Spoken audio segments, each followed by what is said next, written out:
to my left, delighted to say that Michael McCubbin and Chris Hamill from Football Daily here. How are you guys? Very well. Yeah. Good. And to my right from Football Daily, Dave Jackson, very excited. I am pumped. Arsenal fan, intrigued to know who you're supporting out of Spurs Man United today. It's basically lose-lose, but I prefer Man United to win because I can't say on camera that I want Spurs to win, so there you go. OK, fair enough. And to your right, Will Brazier from Sport. On Social Corner, Will, remind the viewers what your role is and how they can get in touch with the show. Yeah, get your questions in at Football Daily, at Soccer AM, using the hashtag #TheFootballSocial. Get your questions in, but make sure they're good questions. Yeah, make sure they're good questions, and we'll read the best ones out. Worth pointing out, before we get into the Spurs versus Man United chat, there was an earlier game today. Everton 2, Bournemouth 0 it finished. These were the scenes at full time. Wet. Very wet, Goodison Park. Yes, Kurt Zuma and Dominic Calvert-Lewin with a late second goal. All 3 points go to Everton. A good entertaining game, that, but Everton take all 3 points. There's one of the goal scorers, yeah. So this is what it does to the Premier League table.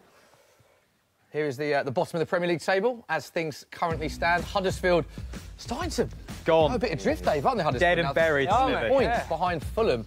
So they lie bottom, 11 points from 22 games.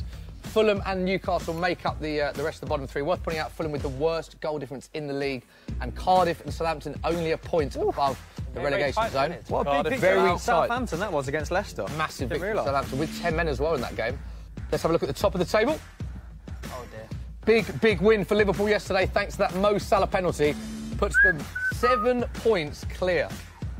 Worth pointing out, of course, Man City do have that game in hand. They play Wolves in the Monday Night Football. Wolves, who did get points the last time they played against Man City. Spurs will go second with a win today against Man United. Man City will then have that game in hand. Arsenal are 5th, and Manchester United down in 6th. But Dave, as an Arsenal fan, come to you. Man United only 3 points behind Arsenal with a game in hand.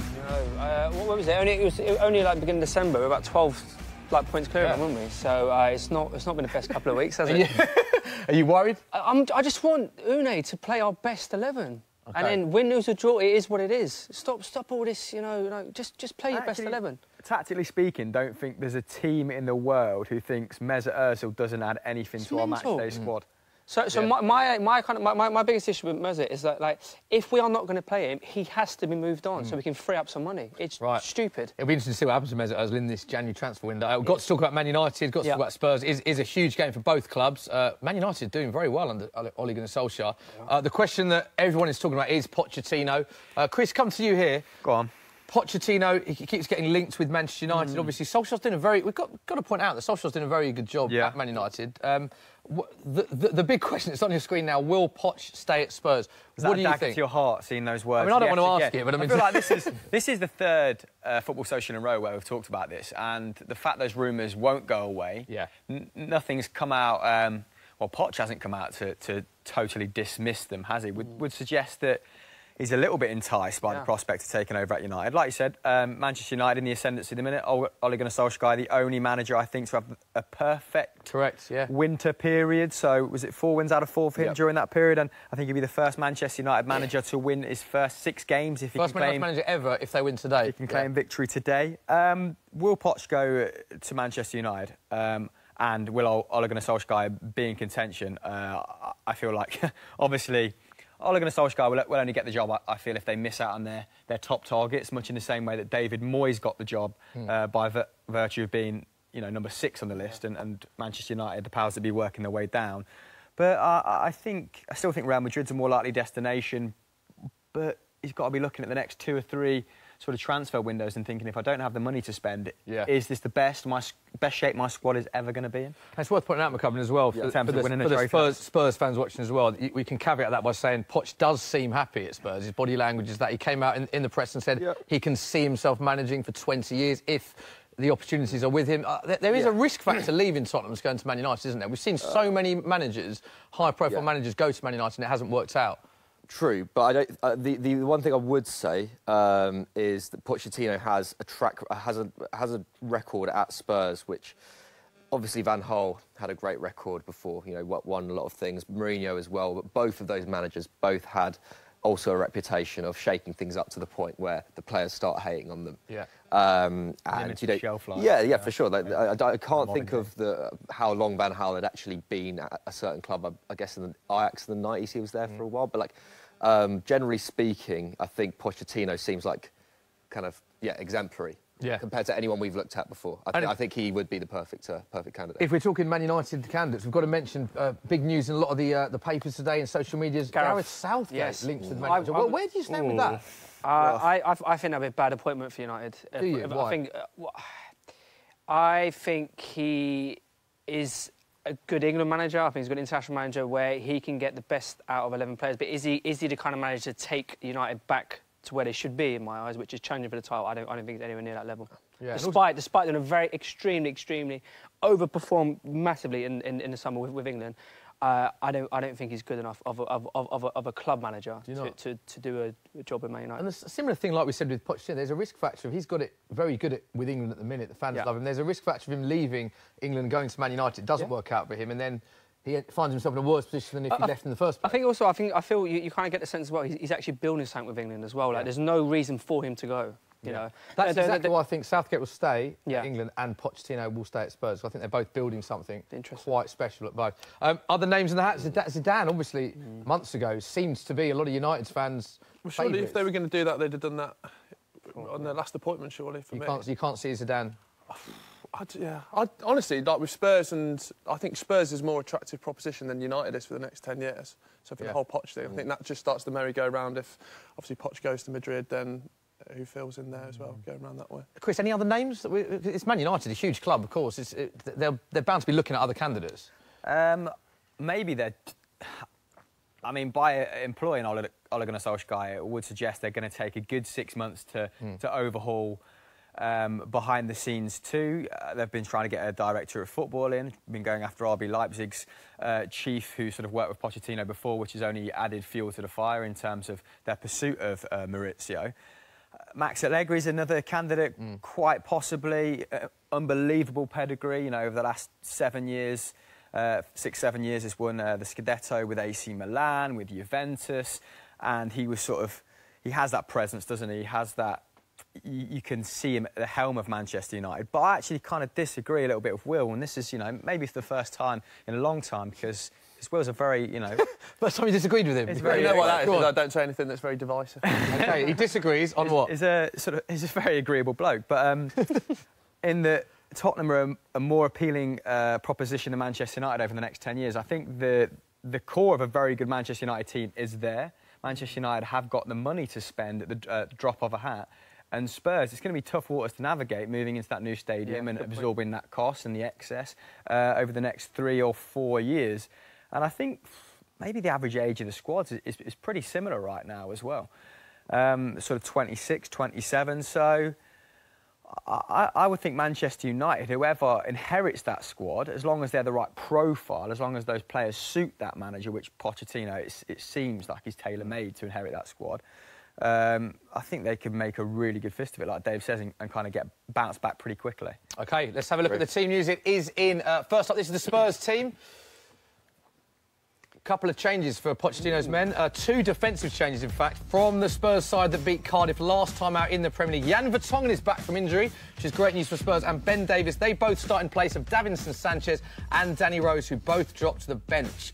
Spurs, interestingly, playing with that diamond formation that they have changed to this season. That's worked wonders for them, has to be said. Scored a lot of goals over the Christmas period, playing with that diamond and with Son and Kane up front. Worth pointing out as well, this will be Son's last game before he goes back to represent his country in another tournament. Played so much football, Heung-min Son, another tournament. Are you convinced by that midfield, Smithy? Does that scream Champions League midfield to you?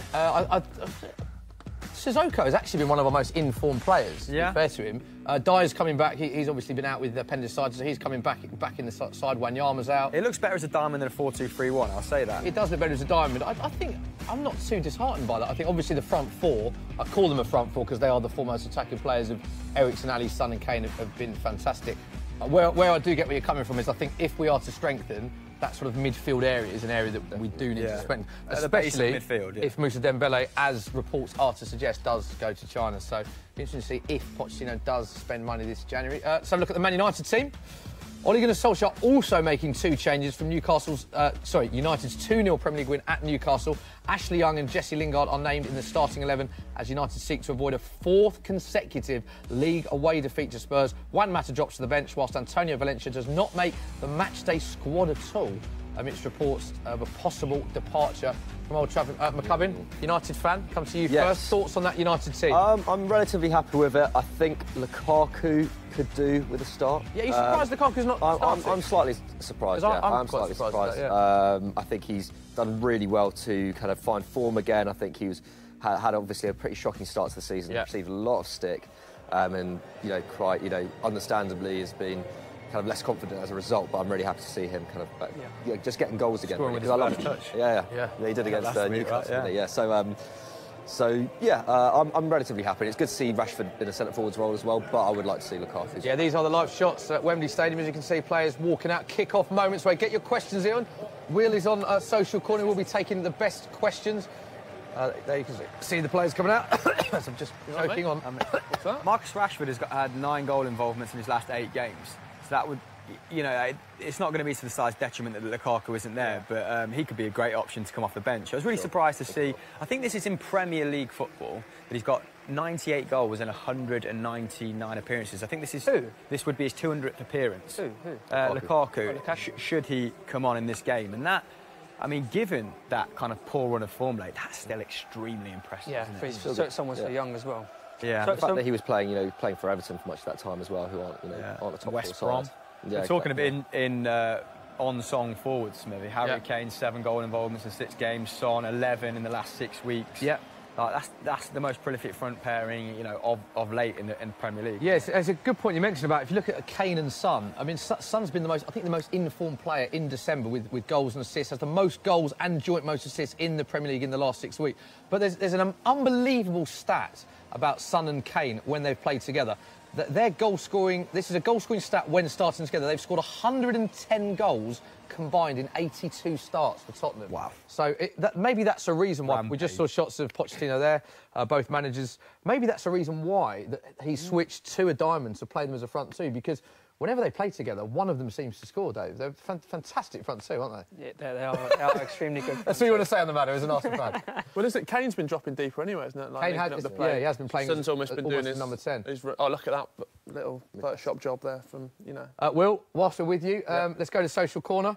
Alfonso Henrique says, what does Ole Gunnar Solskjaer need to do to stay next season? Good question. Because they've had a great start. What does he have to do to get the Man United job full time? He needs to do the impossible. I think he needs to get top 4 and win a trophy. I think that's any trophy. Yeah, probably. Yeah, the FA Cup. Yeah. Obviously Champions League. I think is again absolute pipe dream. And so is top 4. So I don't think he's going to get. I don't think he's going to get the job. But if he did do something miraculous like that, and if Chelsea suddenly drop off and we can kind of make up ground, then maybe. But I think that's at least what he'd have to do to get the job. I agree. Combined with the fact that United's top 3 or 4 targets say no to them as well, because then it's kind of an easy fix for a year, isn't it? Maybe a 12-month rolling contract or something of the like. I think it was a really smart appointment. It got the fans back on side, I feel like it actually brought the board time to think about who do we actually want, rather than it's just go quick knee like kind of jerk reaction. So I think they'll still have their number 1 target in mind, and I think that this actually buys them time to actually make sure it's the right appointment, rather than is it going to be someone's going to come in for 12 months? At the minute, I do feel like it's kind of Pochettino or bust. That's what it's starting to. How to an extent, it's starting to develop, which would be great. Which is a bit of a dangerous situation to get into. It is a bit of a dangerous. How much will he be a factor today, Michael? Man on screen now looking at Paul Pogba. But yeah, he's been in great form. I think 7 goal involvements since Solskjaer's taken over, which is more than what he'd managed in something like 17, 18 games. A much better player under Ole Gunnar than he was under Jose. He is, yeah, for sure.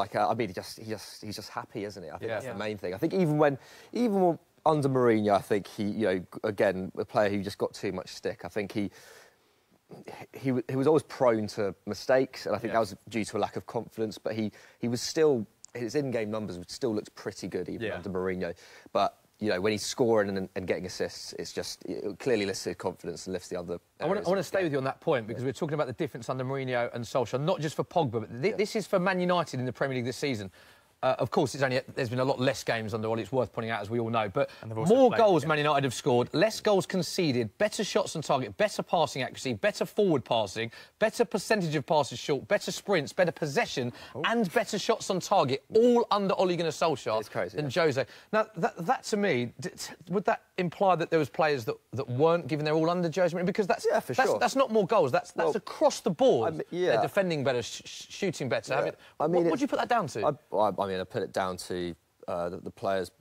Well, partly I think the players between themselves and with Solskjaer's relatively relaxed approach have been able to just tactically, in some ways, play better than what Mourinho was doing. I think Mourinho was switching things up so much. There was so little confidence in the side. Clearly, I think a lot of players weren't. I don't think were playing for Mourinho. Who did United play in that run? It was Cardiff, Huddersfield. Another factor. Favourable fixture. And they were still defensively suspect there. United just wasting two chances to sort of spring a counter there. So looking lively. We have kicked off a minute into the game. Mauricio Pochettino, looking at him now. 4 of his last 6 games against Man United, he has 1. He's got a very good record against Man United. Poch, of course, Man United did beat Spurs at this ground at Wembley Stadium in the FA Cup semi-final last season. But other than that, he's got a very, very good record. Spurs beating Man United at Old Trafford this season 3-0, of course, and they got the first chance of the game. Trippier whips. Let's go back to you. What are people saying? You're getting your predictions in. I'm intrigued to know who people think are the favourites for this one, Will. United on a good run of form, but Spurs are higher in the league. Lots of people thinking that United could spring the surprise, and people just wanted to get the score predictions in from the boys. OK. Chris, we'll start with you. What's your score prediction? I said it on Sunday Vibes, and I'm going to stick with it. 3-1 to Tottenham. OK. Interesting. Man United fan? I'm going to be optimistic. I'm not overly optimistic, but for the sake of this show, I'm going to be optimistic and say 2-1 United. Okay. But Spurs will go ahead through Human Song. OK. Parting gift before he goes to the Cup. I'm going to say 1-1, just partly because of the fact that, Spurs have not drawn a game. Classic Spurs fan on the fence. I will be gutted with the point. I think we should be to how far both these teams have, how far Tottenham have come and Man United in recent years, that I think we should be winning a game like this. But I just think we will draw this game. I think United will score. And it's incredible that Spurs haven't drawn a Premier League match all season. I think it's like in the first top 10 tiers of English football, the only team not to have drawn a game. I think PSV are one of the only other teams in Europe to not have drawn a game. So I just feel that's got to end at some point. And I expect both teams to score. So I'm going 1-0. Dave? 3-1 Man United. 3-1 Man United? Yeah. OK, which would be bad for you because it means Man United are creeping up on Arsenal. It is what it is, I'm going to say. Will? 3-1 Man United. I'm going to go 3-3, Phil Jones to score first. Ooh, you like a 3-3 prediction, don't you? Well, I'm all about the content, honest, Smithy. So if we get that, imagine the atmosphere in this new arena. New studio. Arena's great. Like an arena. People don't understand as well, this is actually a house. Life. It's a kitchen that's been done out there, lovely. So, Adam Smith's house, so if you want to come round, put your address on the screen, Why not? Very nice. This is actually a fold-out bed as well, isn't it? Yeah, isn't it? I've stayed here a few nights. Illustrate it? Not now. Cheeky little futon. So we are 3 minutes in. Quite a cagey, slow start to the match. Not a lot to report so far. United going for that, as Chris said earlier, 6th straight win under Solskjaer, be the first manager. Is there any news about the stadium? It's like an actual question, not winding you up. Like when are you going to move into your stadium? The latest reports, I was reading into this actually because it is a growing concern amongst a lot of Spurs fans. The latest reports are Crystal Palace is rumoured to be that the first game is in March in the new stadium, but they haven't had the safety checks yet. They have to have safety checks before the dates can be released as to when. Do you think it'd be better just to scrap this season, play the rest of fixtures at Wembley, and have a proper start to the new season in the new stadium? It's a good question that. Cheers, mate. It probably is. I'm sort of on the fence with it a little bit because our producer Phil thinks so. He's a big Spurs fan. I don't know. I'm just so eager to get in the new stadium. I just think it would. Spurs are sort of outside in the title race. I think it would rushing into it just out of sheer embarrassment. I think it could work positively. It could work positive in the title in the title race. You're in the title race. Do you not think there could be betting in problems though? Do you not think there could be betting in problems in the same way at Wembley? Obviously, What Hart Lane as a location is a bit more familiar, but because it's the same, it's similar pitch dimensions, it's the same location. It's not like going to Wembley, which is in their spiritual postcode. I probably think Pochettino and the fact you've got a really good team has, is the largest contributing factor. Do you like the look of it? Honestly, it's incredible. It looks honestly incredible. It is incredible. And the fans that have been taught, they've taken fans on tours, sympathy tours. They did a ballot for people to win a tour. And everyone's raving about it. It is honestly incredible. That's not me as a Spurs percent, but you haven't got disco lights, have you, like Celtic Park? So we haven't. Celtic chat, do you want to get the Celtic chat out of the way, Chris? Update on Celtic? Nah, just be punctuating your, Spurs nonsense with FPL as I go along. As I thought. But I just think it looks like a lifeless bowl myself. But. Nice. A lifeless bowl. You would say that. Looks like a big St Mary's. First price boost on our screen. Go on, Smith. Let's have it, mate. Let's have it. Courtesy of our friends at Sky, we'll be giving you price boosts throughout the day. Sun to score first in a hot run of form, of course. That was 11-2. That is now 13-2. Great odds, that, for Sun to score first. You must be 18 plus. Full terms and conditions apply. For more odds, go to skybet.com, of course. And to give you some content to that, Heung-min Son has the most goals, 7, and joint most assists, 4 in the Premier League in the last 6 weeks. Never scored against Man United, though. I was amazed that he did not win Player of the Month, Premier League. I was amazed at that. He was, incredible. Won the last 10 Premier League of the month. He's been incredible. Aubameyang won it, but obviously he's been well. But he's had quiet games as well. Obviously, wasn't it Van Dijk and Klopp? They won it. Yeah, they won December, didn't they?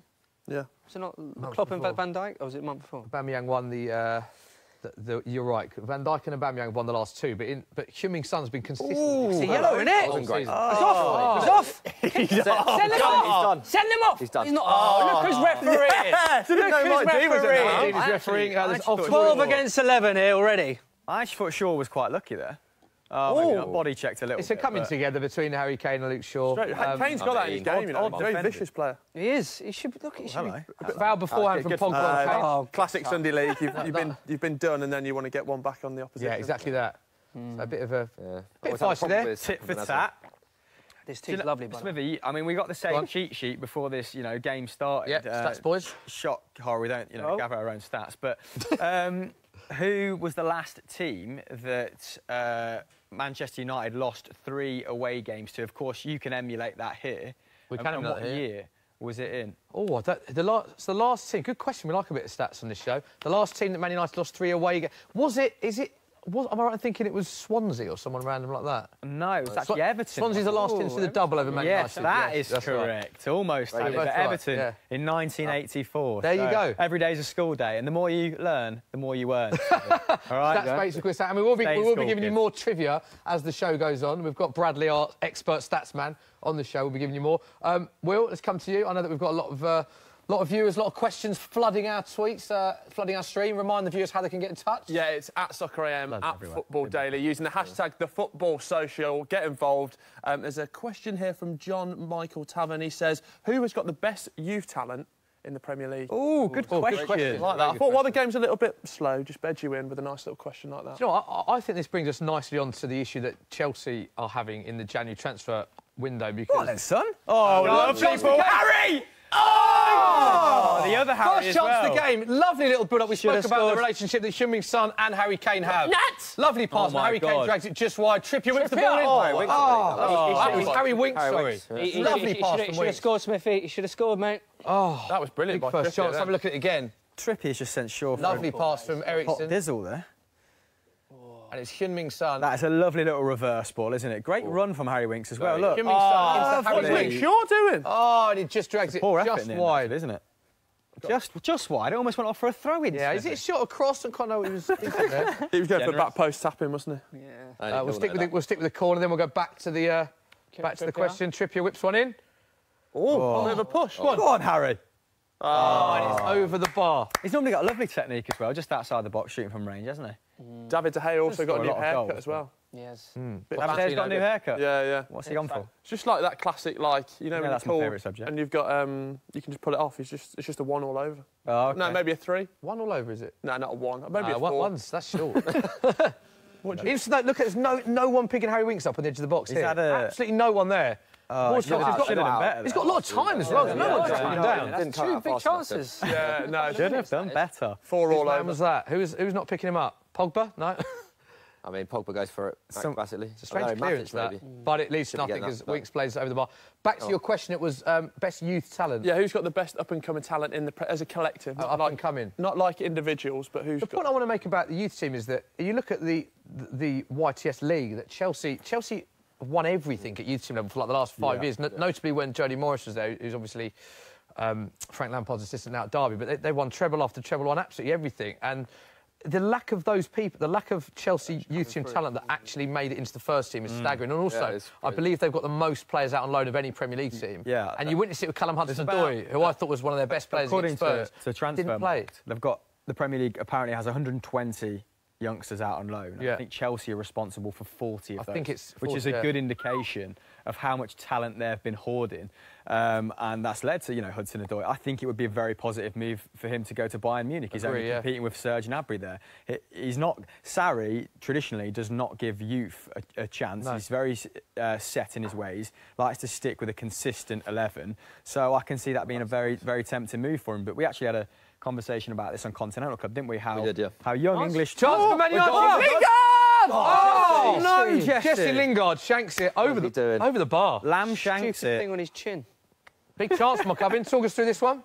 Well, it comes out to Herrera. Great ball and great touch from Herrera there. Great touch. Lays it back to Ashley Young, and then it's a good ball as well. It's a great ball And he should do better here. He's 6 yards out. A lot of bodies in front of him. Similar to Harry Winks, both of them having a lot of time on the ball, but they've just not composed themselves, leaning back. Kieran Trippier does well there. I think he'd block that, wouldn't he? But yeah, good to see United get in behind, because I didn't see a lot of that in the Chelsea Spurs game. In the League Cup, I thought Chelsea tried, but I thought Spurs were so solid. Didn't you find that was amazing for a match involving two of the top six? How few chances there were in that game. Oh yeah, I mean, I was watching. Lovely ball. Go on, Marcus Rashford and saved by Lewis. The game is picking up. Get your comments to us. Marcus. Yeah, it was a game that had very little chances, wasn't it? Yeah, I was completely bored in the second half. I was kind of half watching it because I just couldn't be bothered anymore. But not great for a football YouTuber to say that, but it's what it is. Yeah, but this game's already come to life. It's last 3 minutes. Really, we are 11 minutes gone. One chance for Spurs with two chances actually, both falling to Harry Winks, and a couple for United. Jesse Lingard should have seen a goal in this game, but it's still 0-0. Spurs on the attack, and it's fairly open game. Good question that. So we think Chelsea are one that sort of. Yeah, don't give opportunities to young talent, I think, is the way to phrase it. But young English talent are getting a lot braver in terms of moving abroad to find their opportunities. We were looking at various talent from the Eredivisie. We were looking at when Jonathan Panzo, for example, has just left Chelsea to go to Monaco. He was England's captain at under-17 level when they got to the European Cup European Championship final. He was thought of very highly, and they offered him a long-term contract, but he'd rather, test himself in League. And I think it's great. Go on, then. Here we go. Go on, then. Go on. Today. Oh, Anthony, you won't want anyone else on the end of that either. Anthony Marshall, it's still a chance for United. Ball. That is out. Peter's out. Really good opportunity, that. I tell you what, United are getting at Spurs here on the counter. Yeah, they are. Do you know what I was interested to see? The fact that Jan Vertonghen was back, I was always interested to see, because Spurs played very well when we played as a back three. And you mentioned the issue that Spurs have with a lack of strength and depth in the midfield area. I remember saying that a couple of weeks ago, when Jan's fit, I'd be intrigued to know whether he will play as a three, because our wing-backs are much better at going forward than they are at defending. Obviously, Trippier's assist record's brilliant, but he's better going forward than he is defensively. 100%. So I'll be interested to see, now that they're all three are fit, whether Poch goes back to the three that he played with the 1 DM and pushing the forwards up, because they're three very good centre-backs. And interestingly, you've actually got a lot of joy in that area today already. Yeah. So it'd be interesting to see if he looks to change it and bring Davinson Sanchez off and change his formation if United keep getting this joy. Yeah, Sanchez has tended to play very well against United. He has, hasn't he? Past, as well. So. Yeah, I wouldn't be surprised, actually. Yeah, we're getting a lot more joy than I expected. And a lot of people think that Toby's a fantastic player, don't get me wrong, but think that he is the best centre-back Spurs have. For years now, Jan Vertonghen has been the most consistent centre-back for Tottenham. He was the fans' player of the season last year. When you think Harry Kane scored 40-odd goals, Dele Alli, Heung-min Son, Jan Vertonghen was player of the season. So great to see those two back in the heart of defence. Will, any more questions from the stream? Well, we didn't really answer the youth setup question. We spoke about Chelsea. Any other clubs? Anyone else come up? Dave, on anyone's horizons? Arsenal have gone downhill in that respect. There was a time in the mid-noughties we were producing talent after talent. They were either being sold for a couple of million or kind of moving on. And we've got obviously Reece Nelson out on loan at Hoffenheim. We've got a few kind of kids coming through, but there's nothing to really shout about. Smith Rowe and Maitland-Niles, though, I think, are both very talented players. Is it Joe Willock? Yeah, mate. Joe Willock's good. He's got a brace against Blackpool in the FA Cup. At least Unai is rotating 4 competitions. Yeah, which so is we're seeing a little bit of it. in like the similar fashion that obviously like Arsene Wenger used to do. So yeah, I think the thing is with Arsenal, these kids they definitely get their chances. Yeah, like, I think that's the one blessing you get at Arsenal over some of the other big clubs. You will definitely get a chance at Arsenal. Yeah, it's just whether or not you can grab it and actually establish yourself as like an actual starter. I've got a question in, and I promise I haven't written it. Go on. It's from Villa Is on it around top. Birmingham? No, it's around the Championship. It said, who's getting promoted from the Championship? Oh, Leeds, definitely. Leeds United, I think. What did you make of I Spy tipped game? Leeds to win the league at the start Loved of the it. season, so I'm going to stick with that prediction. Yeah? I think Leeds... it's tough to call the other teams, aren't they? Because there's sort of... I mean, I like the look of Norwich, but and Villa have sort of slipped. Derby, there's not... Timu Pukki, ex-Celtic, absolutely killing it. He is Norwich. killing it. I think Leeds Where was that sort of form in the SPFL? the team to beat. So yeah, I think Leeds. Any other sides, McCubbin? I don't know, Sheffield United are around there as well, Yeah. aren't they? I'd love... yeah, I think Leeds and Norwich are the two I'd be most confident about going up. I'd quite like Middlesbrough to come up, because in the same year that someone playing total football under Bielsa comes up, I'd like a Tony Pulis side to also come up. The yin and the yang, that would be... They're the kind of team that would get a... Great ball. Oh, Chelsea United, yes! He's off. Oh, dear! Not only did McCubbin cheer that, it went wide and it was offside. Well, you know, you can't hopeful, blame eh? the man for trying. It's one of those that on the TV angle slightly It deceived does, that you yeah. thought it was going in. I don't like Is it this when Rashford offside? has to finish from this position. Yeah, clearly offside. Offside, yeah. But Yeah, again, it's rare that he gets those opportunities, or at least he is better coming on off the Coming flank. in off the right, yeah. I think he is. I think that's just where he's used to coming off the Yeah. last couple of years as well. I feel like when it's one-on-one with the goalkeeper and it's a really straight angle, he's not... Rashford you're talking about. Yeah, I'm not always convinced he's Getting going to flashbacks of that Belgium game at the Yeah, and I World don't... Cup. It's not just that, but I do feel like he's kind of assimilated as a wide player now, as opposed to a Yeah. Man United are getting a bit of joy there. It was offside, but it was they straight through Spurs' back line, and it was a good chance that Oh, lovely. Rashford 1-1. They're having a nice bit of play at United. Herrera has been broken up well, though. fantastic the last Do you know few that, years, actually. talking of Bielsa, Ander Herrera was a little playmaker under Bielsa. Yeah. Not many people, realise that he had that about him. Even And Van then- Gaal played him at number 10 at times. And then Van Gaal turned him into a full... DM. Yeah, that's the correct... I think it was under Mourinho that he fully... Van Gaal even toyed with him a little bit in number 10 positions and stuff. And he was actually, it was interesting. It was actually, I thought he was actually pretty decent there. Oh, then him and then Mourinho just... Ah, well played, Pogs. Man United again. Pogba through to Martial. Give me a corner. Got Anthony. Martial Oh, playing lovely, through. Anthony. Oh, that's a good save, Lloris. Great play. Goes out for a corner. Anthony Martial's looked lively. He Very has lively. done. He has I'm a done. massive fan of United's Anthony front Martial. four have looked great, actually, so far. Pogba, I'm a big fan of Anthony Martial. he looks like he's in the mood, does the Frenchman. He's due a good run as well. Obviously, Rashford and Pogba have been on fire recently, but Martial's been a little bit quiet. He had that Not great been run in the- before, just in Mourinho's last sort of few games. Yeah. Scoring every game. Wasn't Pretty he? much the only person who could score for us for a And while. you know when you kind of people weigh up the pros and cons of starting Rashford over Lukaku and Martial, I think only Martial has that in the Manchester United squad. That turn, those quick feet inside the box. Running at players. That's where he is supremely natural in that regard, isn't it? Corner for United. Ashley Young whips it in. And it is clear. I think it's Harry Kane. Is Phil Jones up there? I believe he is. No one forward. Interestingly, Harry Kane, speaking of him, scored in his last 6 games in all comps, 7 goals in total. He has never scored in 7 successive club appearances. He is a 4-to-1 price boost to score first today, which is obviously good odds. Any time back in Harry Kane, he has been on fire recently. And Kane and Son together in their last 9 Premier League starts together, when Kane has not scored, Son has scored 8 goals. So one of them always scores between Kane and I've Son. gone for a Harry Kane double. Can you ask, big Chore Dog in the studio, what's the odds on that, please? 'Cause He I'm can yet to hear you, receive- yeah. Well, Phil from the heavens. Still with us, by the way. But We will find out the odds on that. Imminently. How He's on it. do you think Spurs are playing? How do you think Spurs are playing, mate? I mean, we're only 19 minutes in. I don't think either team are dominating. I think United have probably had more chances than Spurs. Spurs have had 2 clear-cut Harry chances wins. as well, though. Not a lot in it so far.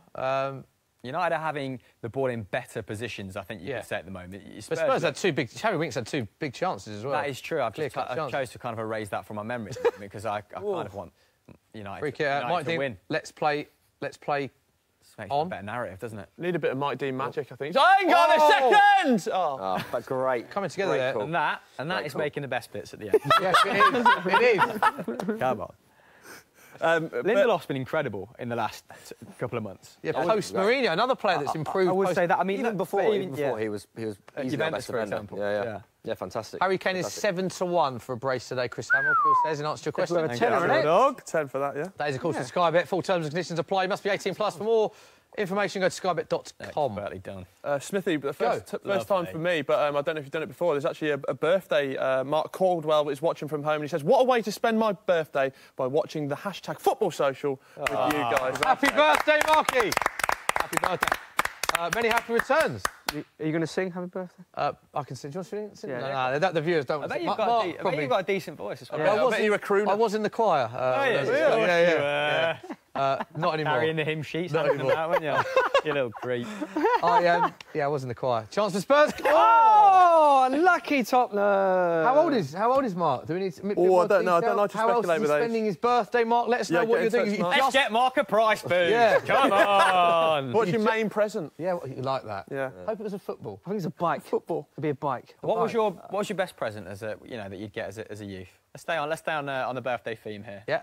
Best Football. present ever. I actually got a 95-96 Arsenal shirt. Oh, that'd be my worst nightmare. Right, I actually loved it. I loved it.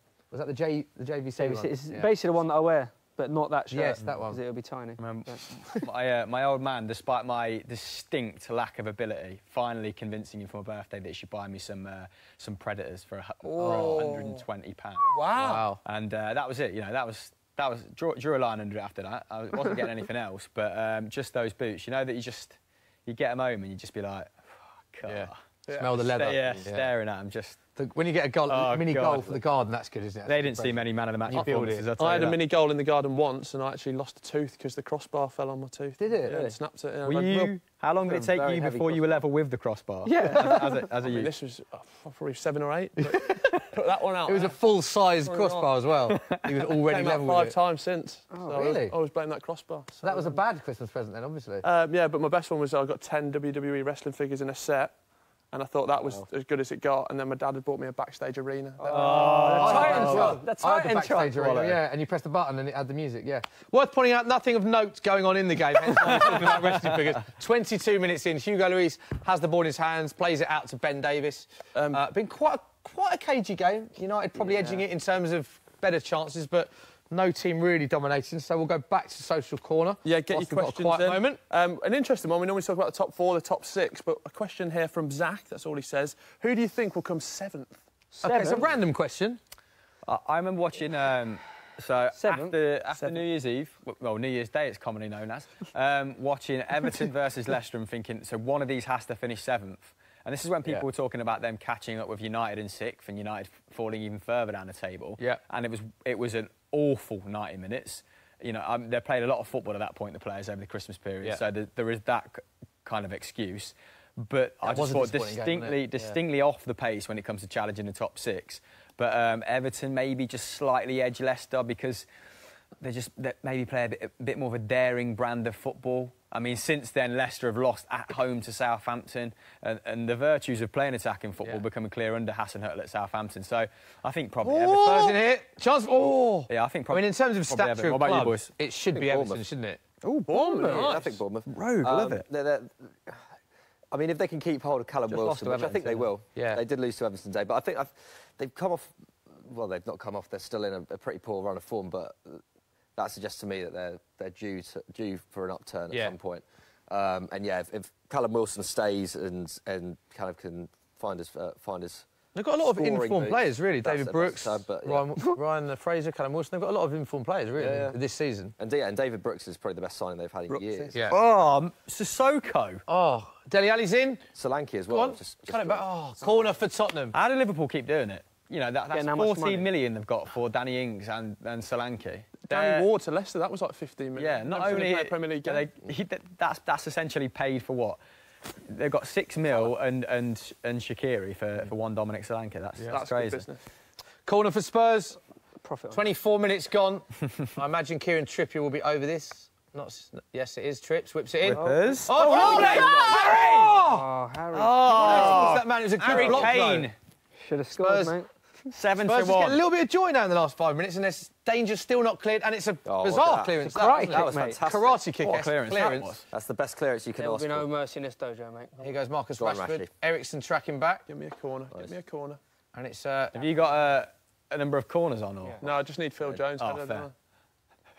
He goes on a mazy run. Martial getting a lot. Anthony Martial's had a lot of the ball. Oh, he likes that as well, doesn't he? And it's over the bar. What was the first time absolute banger he scored coming in from that side? Oh, yeah, against Everton earlier It was in the against season, Everton. yeah. Oh, that was that goal. Game's just opened up a bit, isn't it? There's a How's he chance. got Oh, that? Harry Kane with a Time, touch. space. Time and space there. And it's both teams having chances now.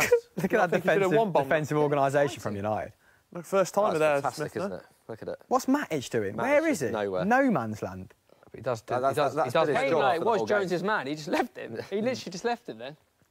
Ridiculous. Yeah, game just opened up. In terms of the 7th place, I think Everton, in terms of stature, should finish 7th, because in terms of the stature of the club, not just stadium, stature, the they money are they've cash spent rich, as yeah. well, yeah, they should do that. Another team I'll throw into the mix that I probably don't think will finish 7th this season, but I think, from what I've heard, are going to invest heavily in the summer.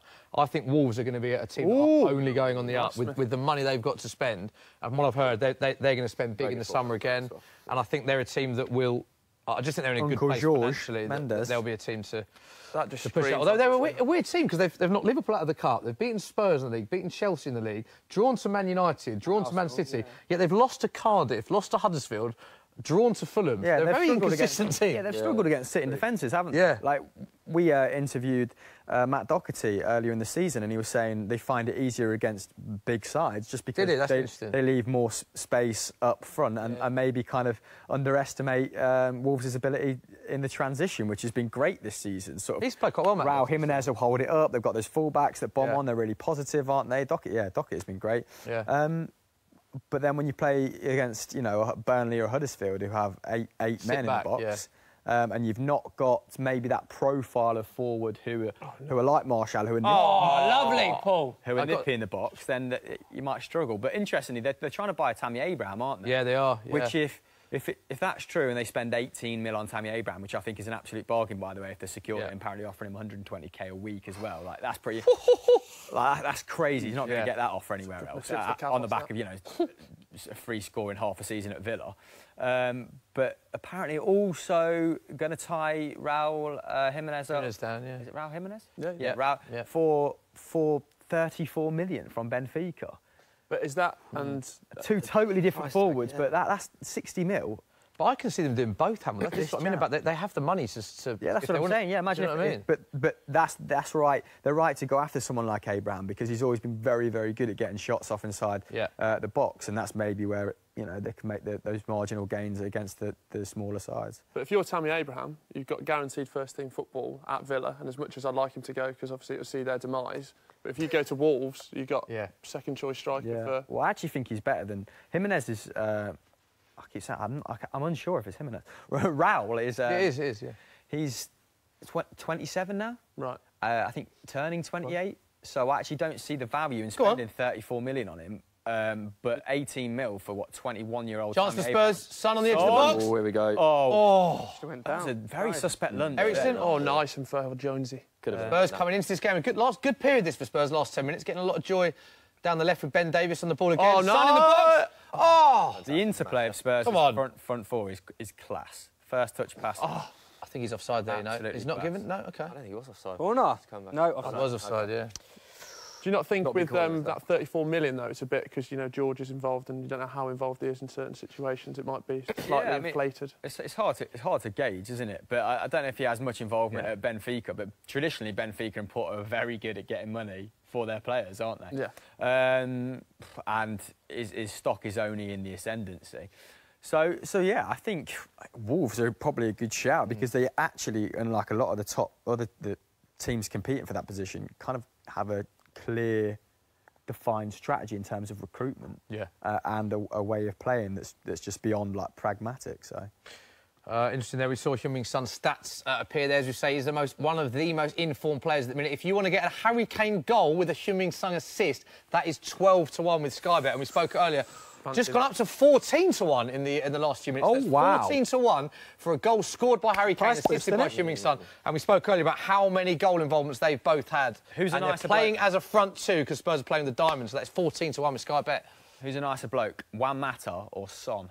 Oh, it's a great question. Heung-min Son is one of the nicest footballers I've ever met. He looks just like one of the nicest. Yeah? He was smiling. Why? We did a shoot with him about a year ago with him and Dele Alli, and he is one of the most genuinely nice people. We had time for absolutely everyone.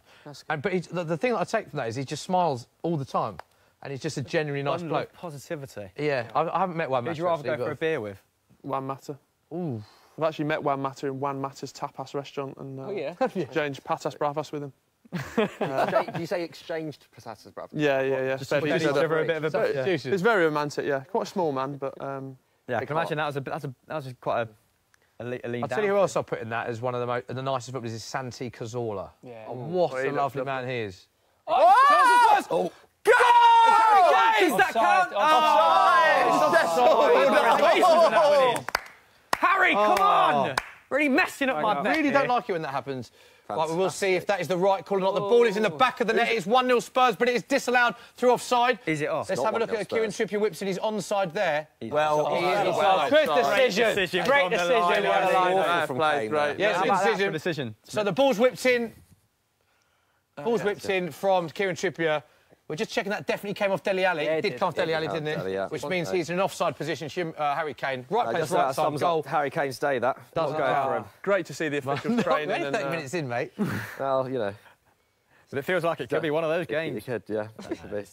It's been quite an entertaining game, actually. It has. For 0-0, there's been talking points. Never get Dave, get the neutral perspective. There's no one... I say neutral. You don't like either team. I feel like Spurs are starting to gain control of this game here. And I feel they're looking like the most likely to score a goal.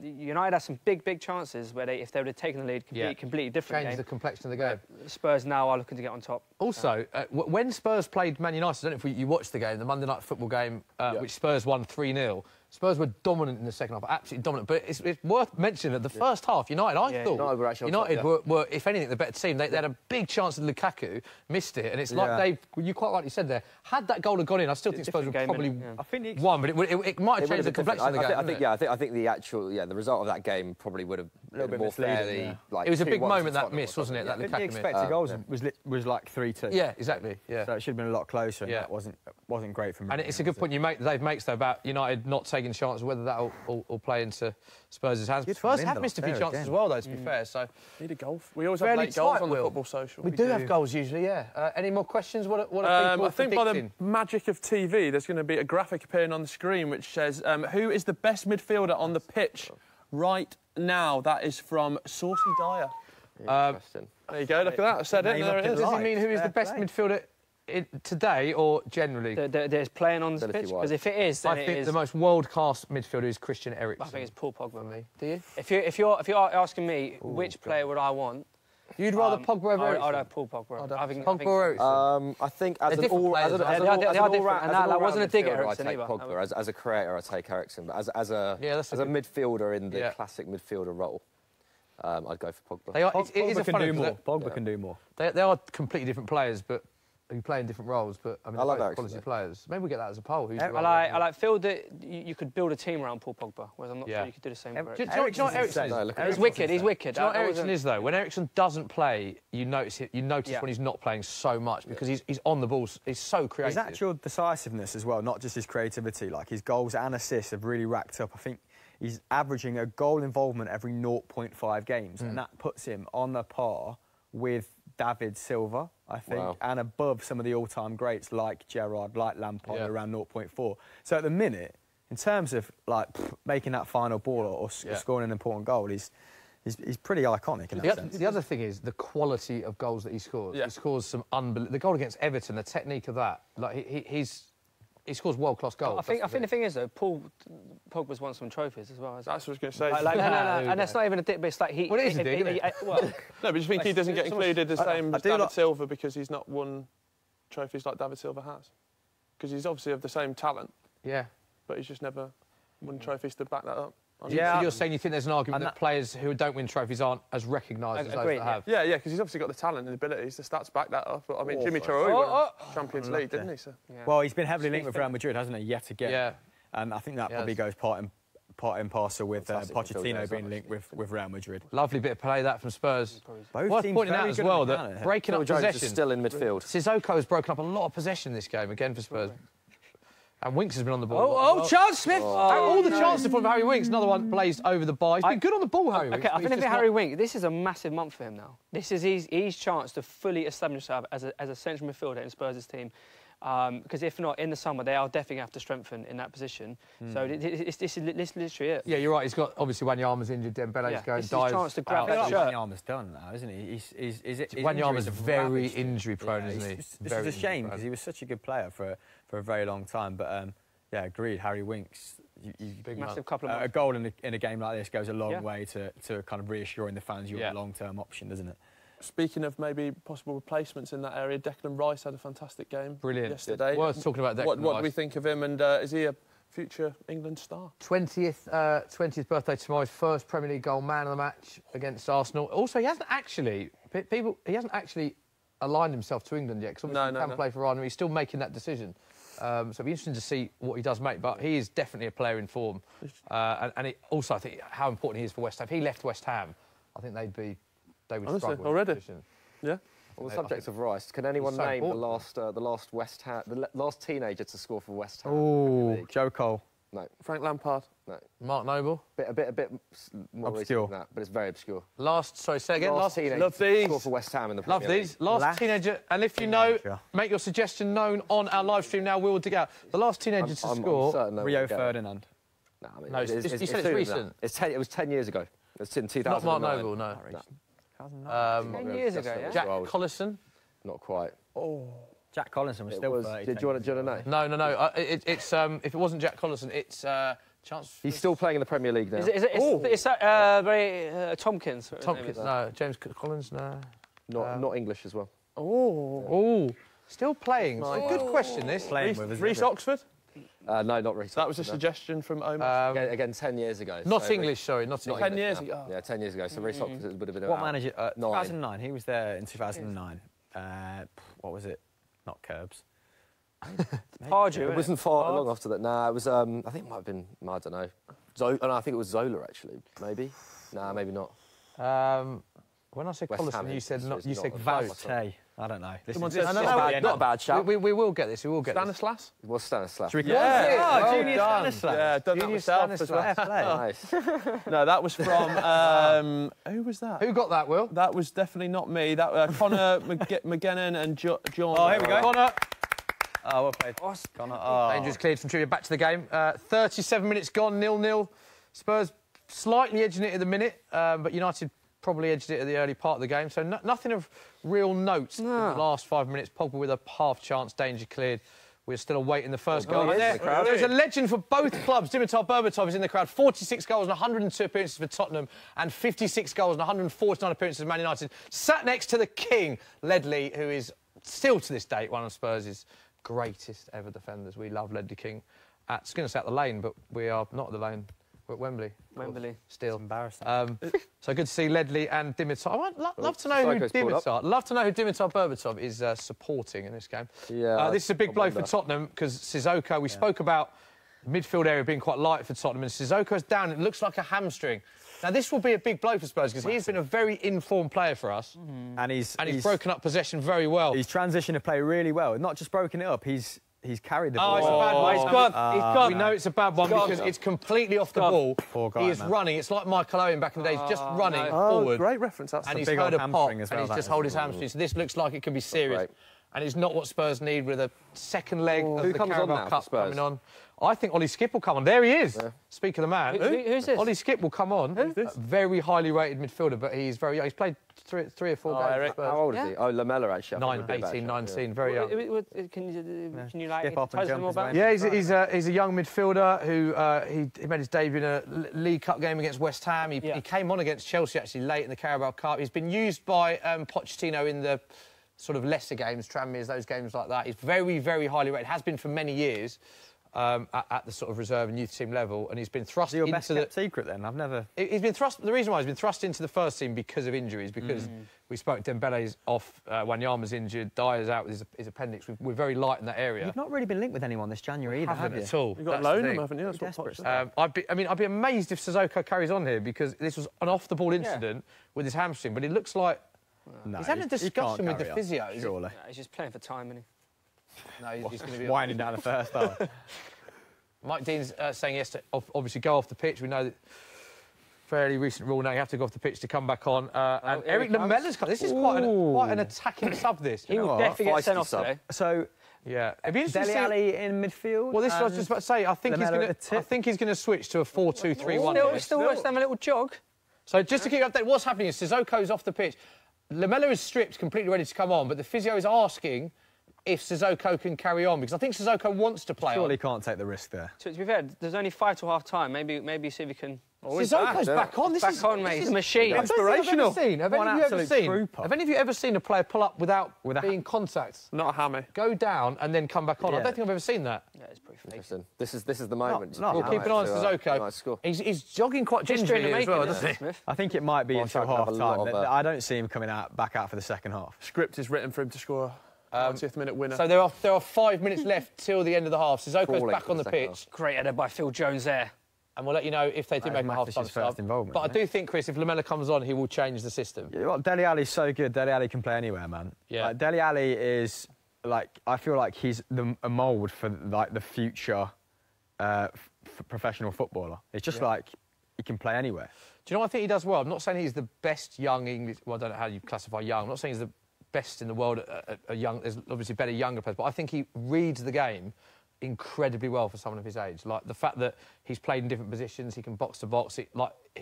He's such an intelligent player for someone of his age. His versatility is a little bit underrated. Intelligent. Ref, we have to get a sub on here. Has he got down again. On the attack. Boys. Come on then, Tony. This could be controversial. Lovely United played on. Spurs are complaining that United should have put the ball out. They're not happy. Oh, all right. Trippier. Oh, Trippier! Send a pair of them off. Trippier's not happy with Martial. Should he have put the ball out there, He pushed him then. That's at least a yellow. Is it, though? He pushed him.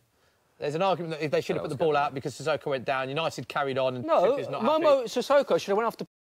when he was injured. Was it a yellow card for Martial, David's saying? I don't think it was, but... Who, for Martial? I love that whole... Look at that. You know, when players... Martial pushed him as well. It should be yellow for him. You know, when players get really indignant about the other side not kicking the ball out when they don't have to. Yeah. Why does that carry on? You got to put the foot down on the neck and just go. Substitution for Spurs. Musa Sissoko is off. Head in his hands. He looks a bit distraught. Pochettino is having quite words with him, as if to say, why did you? What are the odds on this fella to get sent off? I actually want a yellow card. Yeah, yellow card for Lamella. What are the odds on that? Because put that on now. Because the guy always got the sharpest gets, elbows in the Western Hemisphere. Yeah, and, he's like dirty. He's very in big games. He's very bang. He's always in the zone. Isn't yeah, he? he's very in the zone. He loves afters, doesn't he? He loves a little. He gets very pumped up for big games. Yeah, right. Kid, he got class. He loves to burn past a man and scratch his nose. Oh, chance here. He says chance, but we're on the halfway line currently. Dele Alli running the ball forward. Though. Getting a lot of joy down the left if he passes it to... Good. Fending by Lindelof. Who was that from deep? Was that Dele Alli?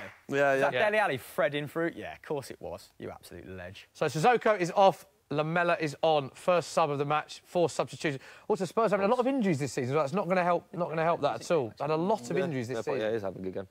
And it's another one. Let's go to Will in Social Corner. Yeah, great question in from Ryan Tinsley. He says, are managers such as Mourinho getting too outdated to manage at the highest level? I think that comes back to, we were talking about man management earlier, likes of Klopp, Guardiola, Southgate, very good with the players, but Mourinho not getting the best. It's a good question, that, isn't it? For me, I feel, it's just my opinion, I just think Mourinho wasn't the right fit for Man United. I still think Mourinho could be successful for other clubs. I mean... People that say, Mourinho's no longer a good manager, that's not the case, is it? He's won everything at every club he's ever been at, pretty much. I don't think the fit for United was right. And, I mean, you're a United fan. What are your thoughts on the Mourinho and... Oh, I mean, he's not the manager he was. I think that's only fair because... what's the ball? Chance! Pogba coming back to me, coming out for Rashford! Marcus Rashford, what a goal 9 goal involvements. What a goal that is. Big. Was that Fantastic ball in 9 as in well. 6? 1-0 Man United, Marcus Rashford. Poch will be loving that. That is a Poch will be great loving goal. that. That is a fantastic goal. Smithy does take it very well. I suppose after years of failure, that does, become... That is a fantastic finish. You know what, this is all in the Trippier, what have you... Fantastic. Ball by Paul Pogba there. It's all come from Spurs. Perfectly weighted. It takes one touch. Second touch. What were we saying earlier? That was Rashford's that's better. bringing back memories of Scholes and Van Persie. Yeah, he's better on the angle, isn't he? That is He such is, a hard finish. Yeah. Great goal. But he's good at that. Side angle. net. Lovely. Well played, sir. I think So Trippier had the ball dispossessed. Quality ball Lingard from Paul plays it to Pogba. Pogba. Lovely pass from Pogba. Bang. It's a That is a very great good goal. finish from That's a Marcus very good Rashford. Don't you think Hugo could have done a little bit? Oh, I think that's harsh. In his- Look at that. in Look that where it position. goes in. Side netting, just near the post. Exactly what we Five needed was a goals. goal as well. We needed a goal. 5 goals, 5 assists in the last 9. Look at him, loving it. Mickey Phelan is on top of the world right now. Wasn't Mickey Phelan sort of the technical director of an Australian club before? Yeah, he was down. Yeah, That was such a lovely ball by why Pogba, that- though. That was. Oh, look at that. Look at the lads all together. Look at the camaraderie. Look at that. They're back in it. It's the spirit of '99, isn't it? Yeah, look at it. It's crazy. You know what? We had this conversation, before about Solskjaer getting the job. There will be legitimate calls for him to get the job if he wins this from some fans, won't there? Of course. First time Of course. in his career, he scored in 3 successive games, Marcus Rashford, and in 4. You're still going to win. Calm down. And it is the worst time for Spurs to concede. The goal must have gone in the Did not expect 44th that at minute. all.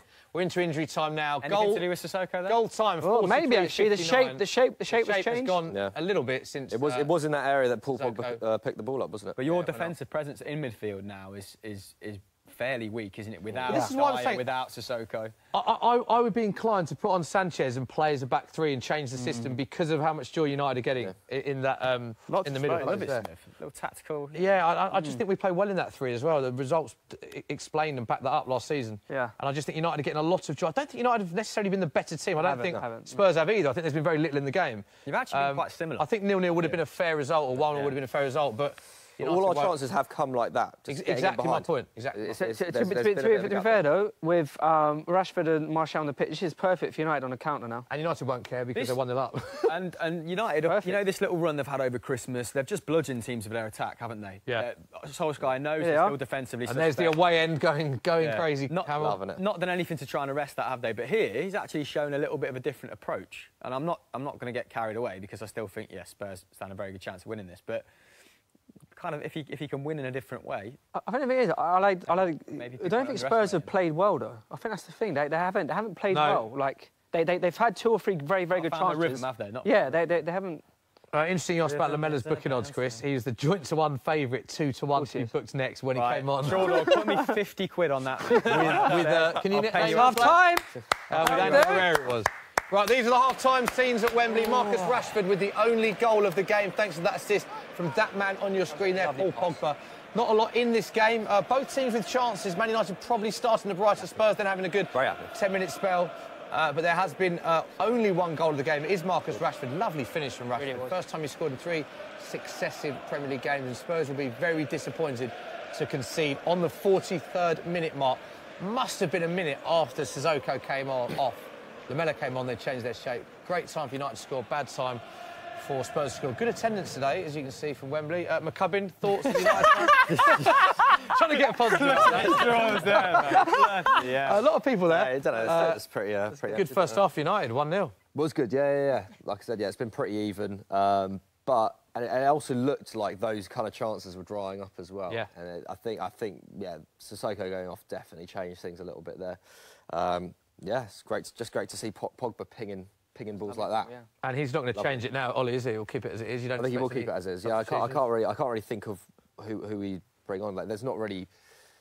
Yeah, I think we just keep on. There's no keep on obvious going. candidates to bring off either for United. Yeah. They've worked pretty well as a unit. Matic hasn't been hugely influential, but like at least you're kind of muddying it up in the centre of midfield. For sure, and I don't. Yeah, I mean, defensively, I don't see someone who can improve us off the bench. The only people I can see improving us are, say, Lukaku coming on if we need an extra presence up front, or Mata coming on if we need a bit more creativity. But at the moment, it's working. I think your DMs are playing well, actually, because from watching, obviously I've watched Spurs every game Spurs have played, is that our front 4 creates so many opportunities. You see us, we scored 5 against Bournemouth, 6 against Everton. We've scored goals for fun. Eriksen's been quiet. But the amount of chance we've created as well of those goals, and I think that's testament to how well actually United have played DM-wise and defensively, that you've restricted us to our best chance. One of them came from a corner, one came from a bit of sloppy you know, a bit of luck with the pass. We had an offside chance. We haven't actually created that much. There's very rarely been much space on the edge of the United area. We're just watching the highlights now. Yeah, whereas in the inside channels for Spurs, that's where we've been getting all the joy. United have been really direct, like they were under Jose Mourinho. But instead of pumping it long to Fellaini, they're pumping it long to the faster players out wide. On the floor, isn't it? Actually working the channels as opposed to just kind of Hail Marys into Fellaini. But it's working a treat on the counter. Let's go to social corner. Will, what are people saying? Yeah, one on Sissoko. With Dyer and Sissoko out with injuries, how will Pochettino shape the midfield now Dembele is left as well? We have to buy a midfielder. We have to reinforce that area. I think we were light even with Dembele. Yeah. And I don't understand. This is what I do not get about Spurs' transfer policy. I never have. If where I understand it, if a player like Gareth Bale wants to leave for 90 million, you can't prevent that. I understand that. If we're overspending on the stadium and we can't buy a marquee signing for 80 million, I understand that. Where I've never understand Spurs' transfer policy is if we get rid of a player and then we don't replace them. If we're getting rid of Dembele and we're not replacing him, so I just find that incredible because the thing that persuades your manager to leave eventually, isn't it? No, I don't think so, Chris. Next question. I think it is. Well, I think we need to reinforce. It's a good question, yeah. What was I going to say there? What do Arsenal need to do to get it in January to get in the top 4? Sorry, I couldn't get my words out there. It's all right, Will. He needs to... happens to the best of us. He needs to start playing his best team. That's it. Yeah. You know, and if it's not good, if it's not quite good enough, it's going to be not quite good enough because we've already been told that we can't buy anyone. It might be a few loan signings. I think we probably need a new left back. But I think a lot of this will happen in the summer. A new left back. Potentially a backup right back as well, or at least someone to really push Hector Bellerin. Definitely need a new centre half. You do, and then obviously with Aaron Ramsey going, we have to bring in, you know, someone who's a bit more creative. Well, you could be losing Ramsey and Ozil, two of your most creative players. Which is fine because at the moment, like neither of them are starting. So it's, I kind of felt like you Arsenal fans were when Unai Emery first came in pretty reasonable with their expectations. Actually. More so than anyone expected in terms of, it's going to take him 2 or 3 windows. Even the signings he's made now aren't good enough. And then you went on that run, and there was some fortunate 3 points picked up here and there. And then expectations started to creep up slowly but surely. And now I'm seeing quite a bit of abuse. I mean, which I don't understand. Which I don't understand at all. Like, he's definitely going to take time, but it's just my frustration is again with like the Ozil situation where it's like if he's not even going to be in the squad, he has to be moved on. That's so much money sitting on the bench. Is that be an attitude thing or was it a tactical decision? There's both, isn't it? He's like had an injury. It's like a different injury for the last 5 months where like it's like problem with his back. You know, whatever. It's like, you know, that's fine. But we're not in a position where we can afford to have that much money sitting on the bench. I just find it mad that there's times that Mesut Ozil hasn't even been on the bench. Just stupid. Yeah, like, big games. The Carabao Cup game against Spurs. Silly, the game yesterday. You know, not to be even if he's not in his starting 11, I actually can understand whether a games you don't play Mesut Ozil because of his work rate. I can understand that, but you'd always, for me, have him on the bench as an option, surely. If he rates him. Yeah, and that's the thing. I think he at least needs to be given another couple of transfer windows because at the moment this is still Wenger's squad with a few of his signings in there. So no kind of complaints towards Unai Emery, but it's my frustration is A, like the Mesut Ozil situation, and B, kind of him not starting his best 11 because he looks great in terms of making subs, but it's like because he kind of seems to change games. But if you're not starting your best 11, then you don't need to make some of these substitutions in the first place. Yeah. OK, back to the game. It's 1-0 Man United at half-time. Right now, Laura Woods caught up with Hyun and Harry Kane before the game for a little bit of Guess Who Am I? Here it is. Oh, I like this one. Right, guys, welcome to this game of Who Am I? Harry Kane, Son Heung-min. You're now against each other. You're used to playing alongside each other, and you make a very good partnership, but it's now competition between you. I think I've got this one in the bag, to be fair. No, I'm a little bit nervous, but I'm strong. You'll be absolutely fine. Are you ready for the first one? Let's do it, yeah. OK, here we go. I have twice won the Scottish Premiership with Celtic. Harry Kane. I am Fit the Wanyama. He was correct. Ah. 1-0. I've played for 3 English clubs. I started my career at Manchester City. Oh, you did it at the same time. But I'll give it to Sonny as well.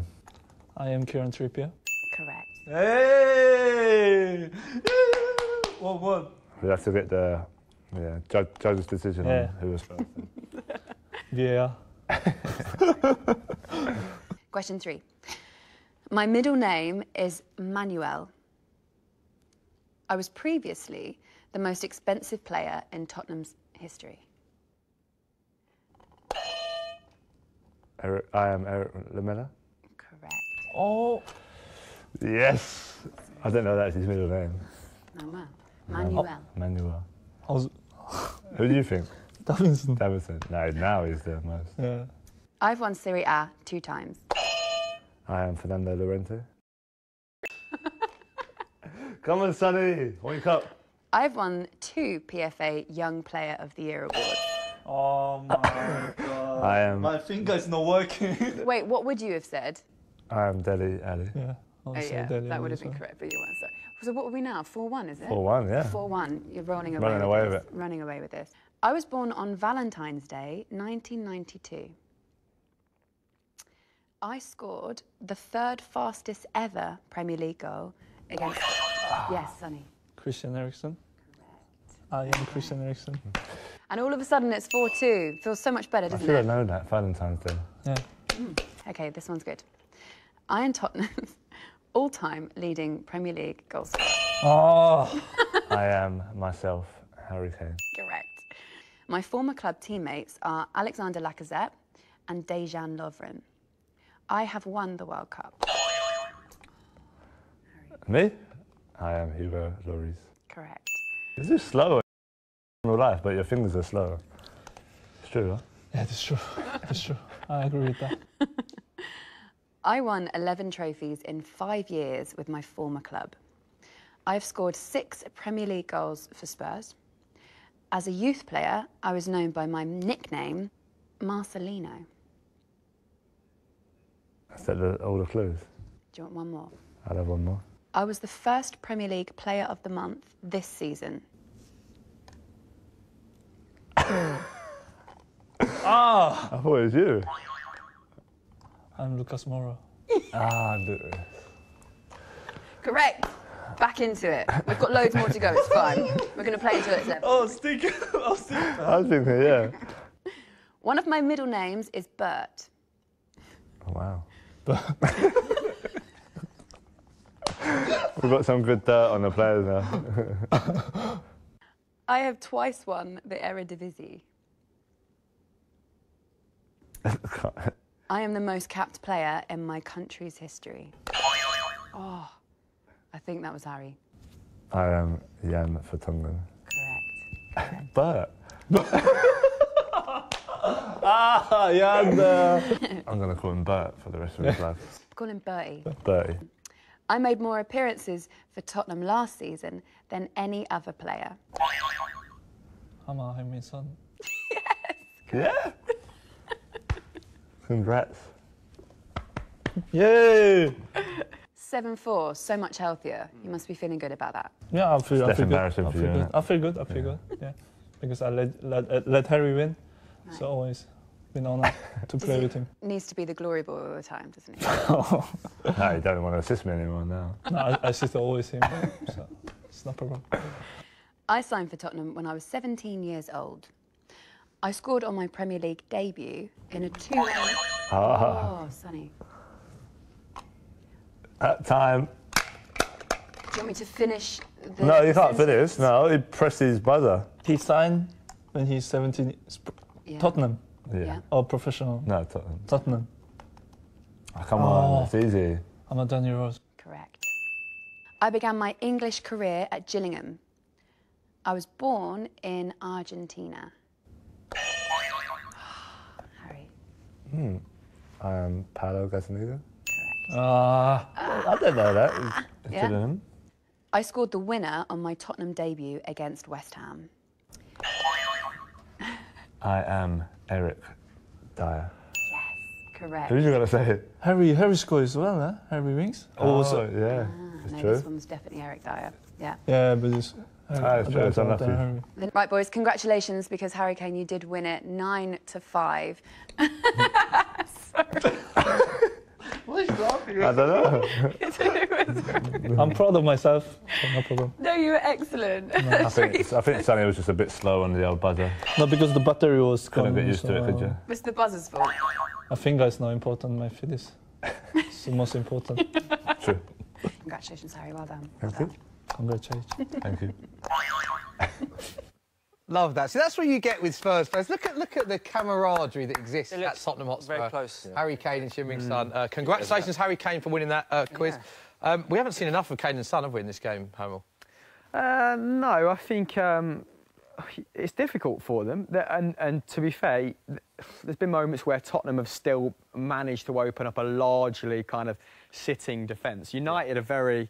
There's not a lot of presence centrally, but and they're very reliant on Pogba distributing to the wings here. That's clearly their game plan. Get Pogba the ball sort of 25 yards out and let him kind of spray and formulate these counter-attacks. But Spurs have unlocked United a fair few times here, and I think that they deserve a lot of credit for that because there's a lot of red shirts inside their box. So, you know, if Harry Kane is...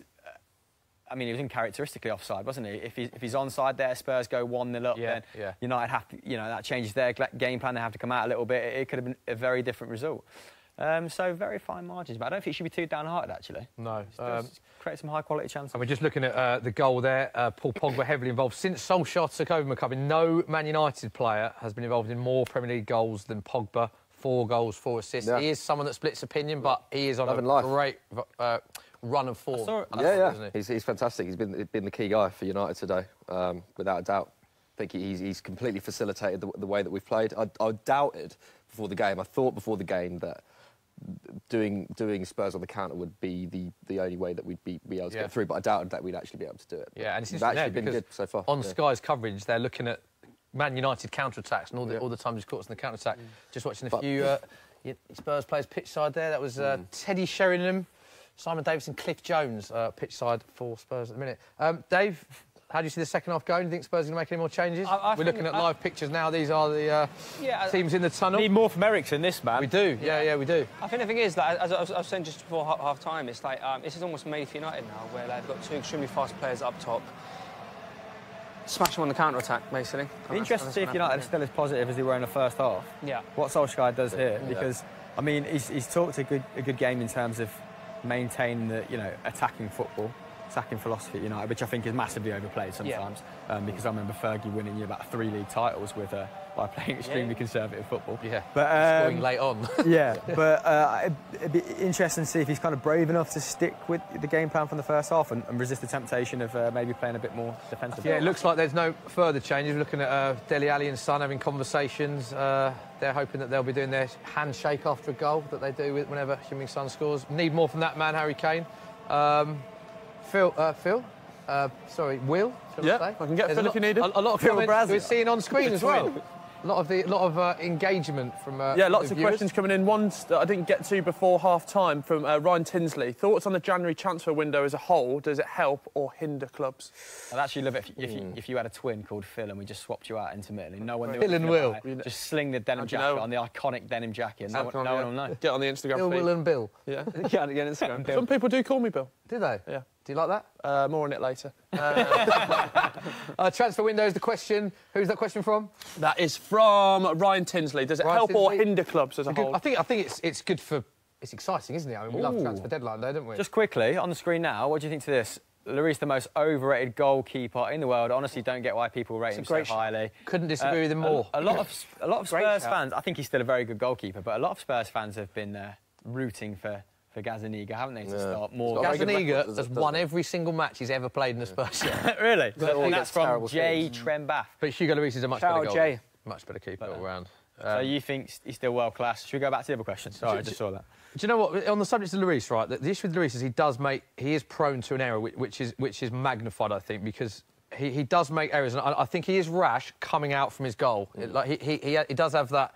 He's very quick off his line, and if he's running out, he'll stick with it. And you've seen a few red cards or penalties given away or free kicks from that. What people don't see is the amount of his shot stopping, the amount of goals he saves per 90 minutes is incredible. And that's why, for me, having watched Spurs every 90 minutes of them, 90 minutes of every game this season, pretty much, the amount of saves that he makes, he's an unbelievable shot stopper. The problem that he has is he does make errors that magnify people's opinion of him. Do you think he's still at the same level? Because I remember a few years ago, it really was between him and De Gea as who was the best in the league. Do you think he's still at that level that he was like, say, 3 or 4 years ago? I think David De Gea is a better goalie than Lloris. Like, do you think Lloris has declined in some ways, or do you think there's just better keepers around? Question. It's a good question. I don't think he's declined necessarily. I think that maybe De Gea's I think De Gea's certainly improved. Here we go. Big chance. And there's been the emergence of players like sorry, not the emergence, but we've seen the likes of Alisson and Kepa come to the Premier League. I'm a huge fan of Jan Oblak as well. I think Jan Oblak's a fantastic keeper. Fantastic. But I'd certainly still put Lloris in that bracket. No. 6, 7 keepers in the world. Working hard. Still put, I really would. You know why Kepa's been so good? Because you haven't heard one story about him. Do you know what I mean? He's made no mistakes. No one's going, is he ready for the Premier League? And it's because... He's only a kid as well, you know. You don't want to... he's got that baby face. You don't everyone was still pretty brutal to De Gea when he was just a kid, weren't yeah, true. And also when De Gea first came in, everyone was a bit unsure of De Gea. Do you remember? Well, somehow Lindegaard was getting in the United side ahead of him. I mean, that is...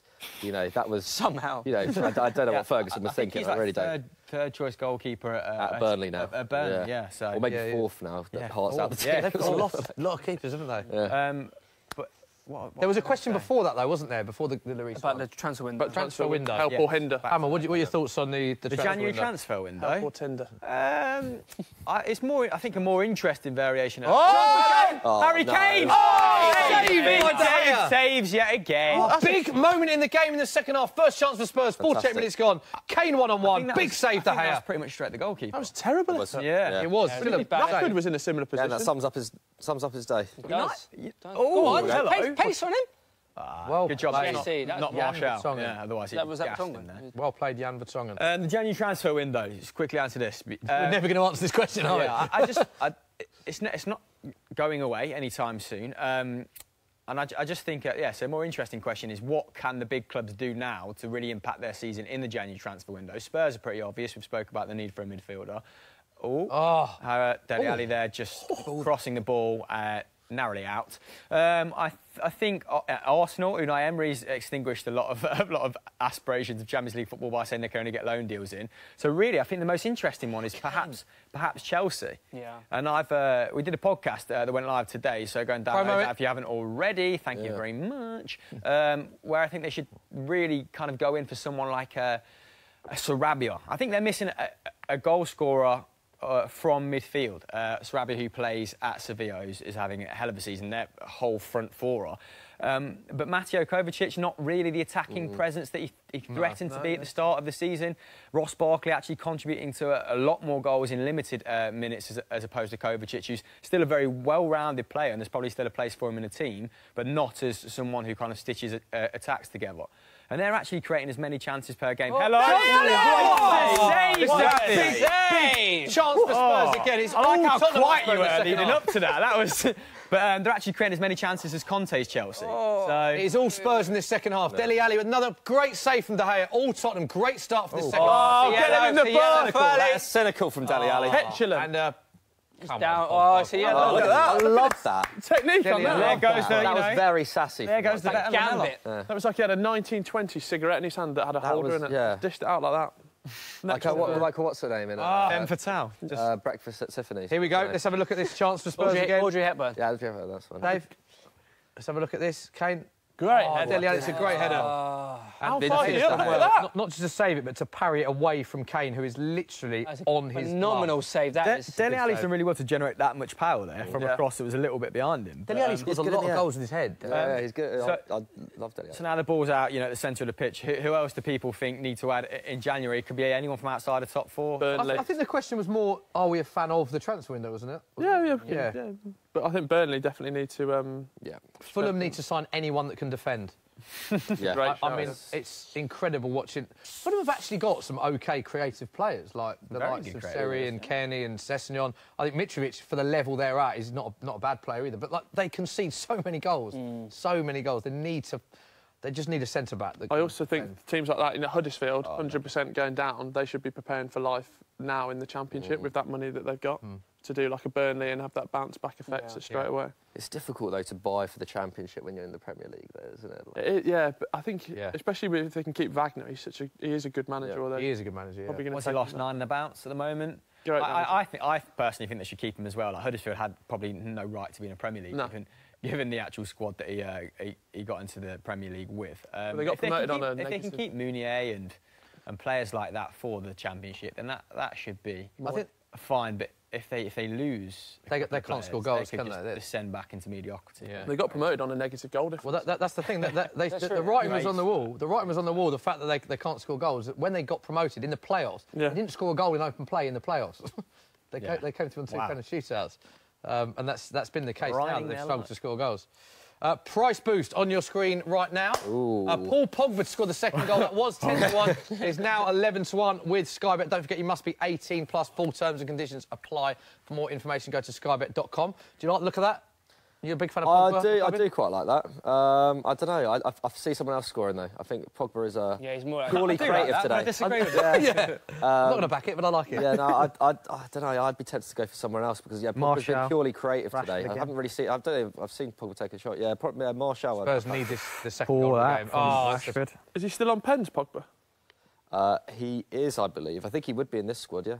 In this starting 11. Both teams had quite a few pens actually this season. United and Spurs both had quite a few pens. I think United might have had the most. Yes, they have. That's not great. A bit of a fun question for you, Smithy, from Nicole. She says, question for the panel. Yeah. If you had your own team, what would you name it? What? What? So you had your own football club. It's got to be Smithy FC, surely. No, I keep getting my belly out. If you had, I don't think any of us were expecting that question, were we? That's what social media brings, the best and worst out of people. And you read them all. Chance for Phil Jones. You ready? Or was it for first goal? That's already done, isn't it? No, it's still alive. Ashley Young. Phil Jones to score first. Man United have a corner. Ashley Young is over it. Goal. Oh, it's a great, brave header, that. Ben Davis with the header. And United win again here. Ashley Young down the right. Pick someone out. Pick someone out. It's a great one. That's an old school. You very rarely see a goalie dive and catch it. It was very good. Very rarely see that.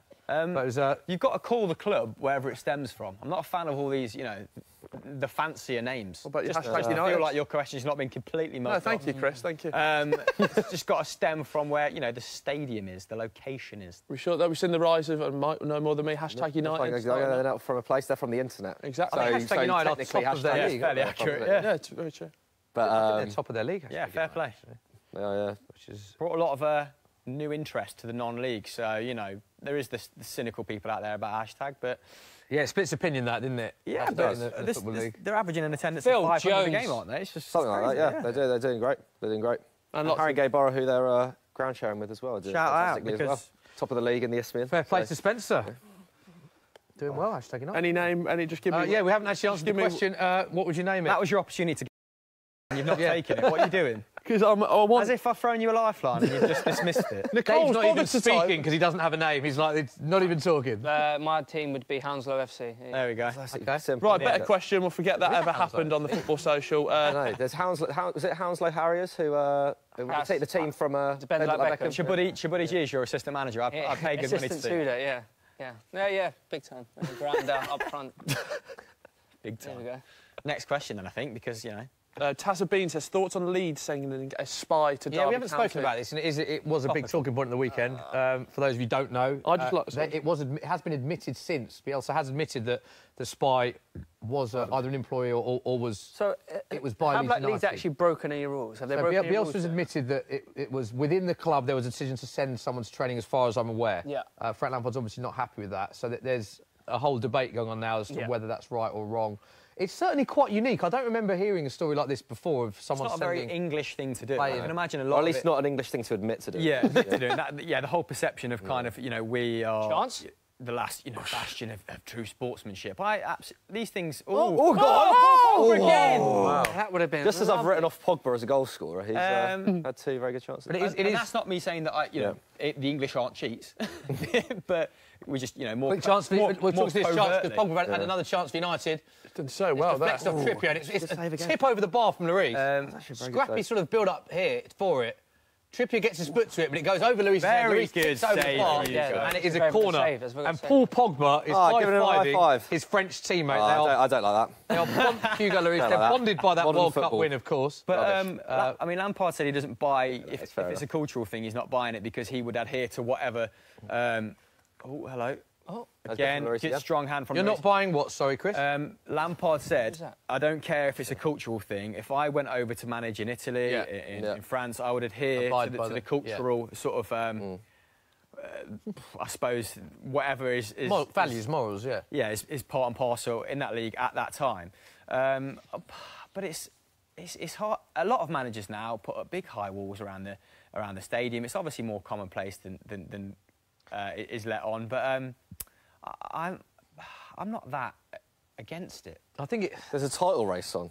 You got to get there.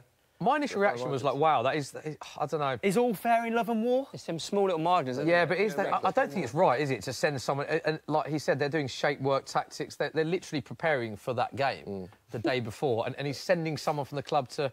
I don't know, it's... It is unsporting. it's definitely unsportsmanlike. It's definitely unsporting. It is Definitely unsporting, but unsporting. I just feel like I would expect that. Would you, though? Really?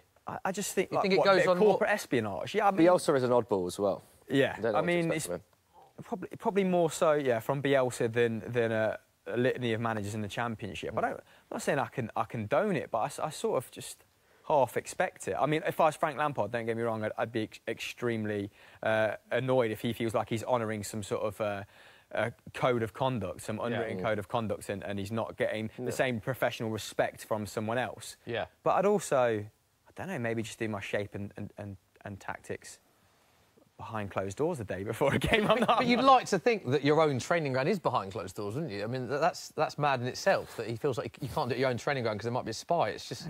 Chance for Spurs here. Ericsson whips it in. Oh! no. Harry Kane. Ericsson whips it in. Short corner from Spurs. Harry Kane header. That's another chance for Kane. David De Gea's hand. Spurs having a lot of joy. Nice little short a corner great ball in routine from from the training ground. Lamella and Ericsson. man. Jones is all And over Spurs it. have had 3 big chances this half. Interestingly, Spurs didn't have a shot on target in the first half. They've had 3 big efforts this half. And Man United living a little bit dangerously here, McCullum. That was good pressure from Phil Jones, though, on Kane, was. because if he hadn't been so tight on him, definite goal. Put him off. So what do you boys think of running so far to the whole Bielsa and Spygate? I think the best thing for me was just played the way he completely owned it, and he was like, "Yeah, I did it. Yeah. I've done it a lot. I've done it since 2002." That's the other thing, by the way, is that how... I wonder what happened in Not just in this 2002. case. Well, because Lampard said as well that there was before the other game against Leeds, there was a man in the bushes that they didn't know what he was doing. just thought it was So how long has this been going on for? We don't know. We can't categorically say, of flash up, course. what? But has this been going on all season? Do other people do it? He definitely did. I think. Well, Gary Neville came out and said doing it was like they do it in Spain, and it's quite. I love common Gary practice. Neville's tweet about why you can't get so the English press can't get so sanctimonious about this when they go out their way to give away England's tactics. They give away our own Exactly, tactics. Yeah, I just feel like it's football isn't the most honourable of sports. Despite being the beautiful game. I remember reading. I can't remember in whose autobiography it was. I think this was about the Calciopoli scandal in Italy, where Played Eric Lamella. Good tackle. people would try and bribe the referee. People try and bribe the referees just because they thought other teams might try and bribe the referee. And it's just like It's a vicious just cycle, always isn't it? prepare for the worst, I guess. It's like the Tour de France approach. If he's on the juice, everyone's on the juice. Yeah, Juice there we is good go. word. Which we don't know and we don't condone, obviously. Naming no names. Just You do know that back in the day in the Tour de France, people used to actually break away from the peloton or whatever, go and hop on a train to the next Really? destination That's and class. get off and Brilliant. cycle Chance off Smith. there. Chance for No one- Spurs! no, Oh, Oh, he's turned his back on Look at the his ball. shoulder. It's good. But, I mean, Eric Lamella, what a chance that was. He's turned his back. Smithy, why have you gone quiet, mate? What I was going happened? to say, let's get the focus back on the match in hand. Spurs with another chance. It's come off Eric Lamella's Big shoulder. chance that is, Adam. Is a good chance, David. Adam? Harry Kane off Elliot. Very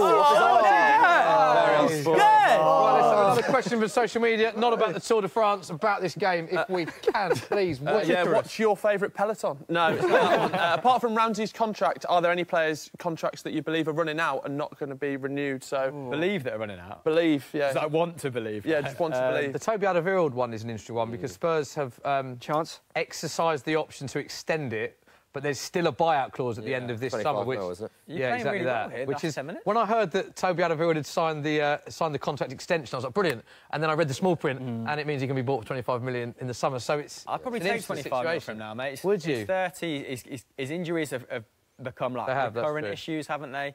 But other if he can help you secure third place and then sell him for 25 mil, you've got good young defenders in the ranks. Should definitely finish third this season. You do still want a replacement though, there, surely. Yeah. But he's not as irreplaceable as he was 2 years ago. No, agreed. I just still think the Ramsey one's crazy. That Juventus, Barcelona, not Barcelona. Go on then, Martial. Chance for Martial. Man United's first chance the second half. Pogs! Oh, what a save! Lloris. Deflected First chance the second half for Man United. It's been all Spurs. Hugo's a busy boy this year. 3 shots on target for Pogba the second half. Pogba on Lloris again. That is a free kick. Oh, hello, little nice tactical one. There. Phil Jones, and that's what Solskjaer's coached into him. Look at that elite press from Phil Jones, mate. Just winning the ball 20 yards in the opposite. He has been. Great tackle. Fantastic. Trippier there. You sure? No. Classic. You're saying he died? It's getting a bit nitty-gritty, isn't it?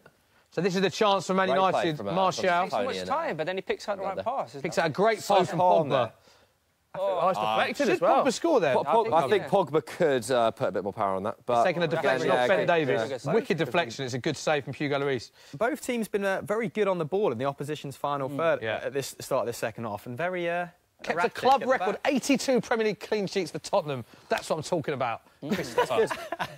Great man. I love it when those moments of like proper fandom slip into Smithy on the live stream, you know, because he's very professional for that. And he's like, 82 clean sheets. We just saw shots of Solskjaer as well. It's interesting that Solskjaer's got an amazing record against Spurs when he was playing. Really? And in 1998, he was set to join Tottenham for $5.5 million from Man United. Oh, he wasn't playing for them. And Subsequently decided to stay at Old Trafford and, of course, won the treble and had a big part in winning the treble. Obviously scored the winning goal. So interesting. This is not. Pochettino was at the camp now that night, wasn't he, as well? Yes, he was, yeah. This is starting to spice up a bit. Solskjaer scored 7 goals and won 9 of his 11 Premier League appearances for Man United against Tottenham. Was that, of course, top scoring Norwegian in Premier League history. Shall we have some trivia now? Got some good trivia. Smithy, I'd say most of that Man United squad won most of their game against Spurs. Correct. Correct. I can't argue with that. They did, yeah. Do we want some trivia? Oh, always. They've had a little glance there, by the way. So they're looking at the... Right. That's like the Christmas pub quiz. Can you name the 8 players who have played for both Tottenham and Manchester United? Berbatov. Teddy Sheringham. Carrick. OK. Berbatov is 1. Teddy Sheringham. Carrick is 1. Teddy Sheringham is 1. That's 3. So is this 8 Premier League? No, it's all time. All time. Interesting. Teddy Sheringham, who said Danny that? Blanchflower. No. Did he ever play for United? Teddy Sheringham's 1. Dunno. Berbatov's 1. There's got to be another Carrick's one in the 1. Premier League era, though. There's another very good... Someone I would describe Berbatov. as one of the most underrated strikers that played for both. Really good player. Rio raved about him in training. A very underrated player that played for both.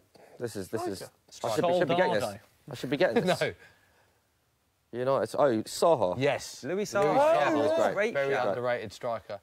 Ericsson on the ball. Is there any more from the Premier League era? Or they all... So we've got Teddy Sheringham, we've got Dimitar Berbatov, we've got Louis Saha, we've got Michael Carrick. That is 4. There is 4 harder ones. I'm going to know a lot of these, actually. But are they like old? One is... A couple of them are old, yeah. Wow. The other 2 are both Premier We're League. talking 90s? Premier League, OK. 80s? We're talking one's 80s, one's even older than that. Forget that. Give us them. And then you've got 2 others. One is... 80s, though. One's still playing. What, and he was playing in... Yes, it's 48, still playing. Say Roberto. I'll give you the 2 older ones, Alan Brazil and Garth Crooks. No, So the other 2 you should get. Sorry, one of them you should get. Okay. But one of them is hard, actually. Any keepers? No. OK. They're both still playing, one in the Championship, one in League One. Tom Cleverley never played for Spurs. No. Simon Davis. No.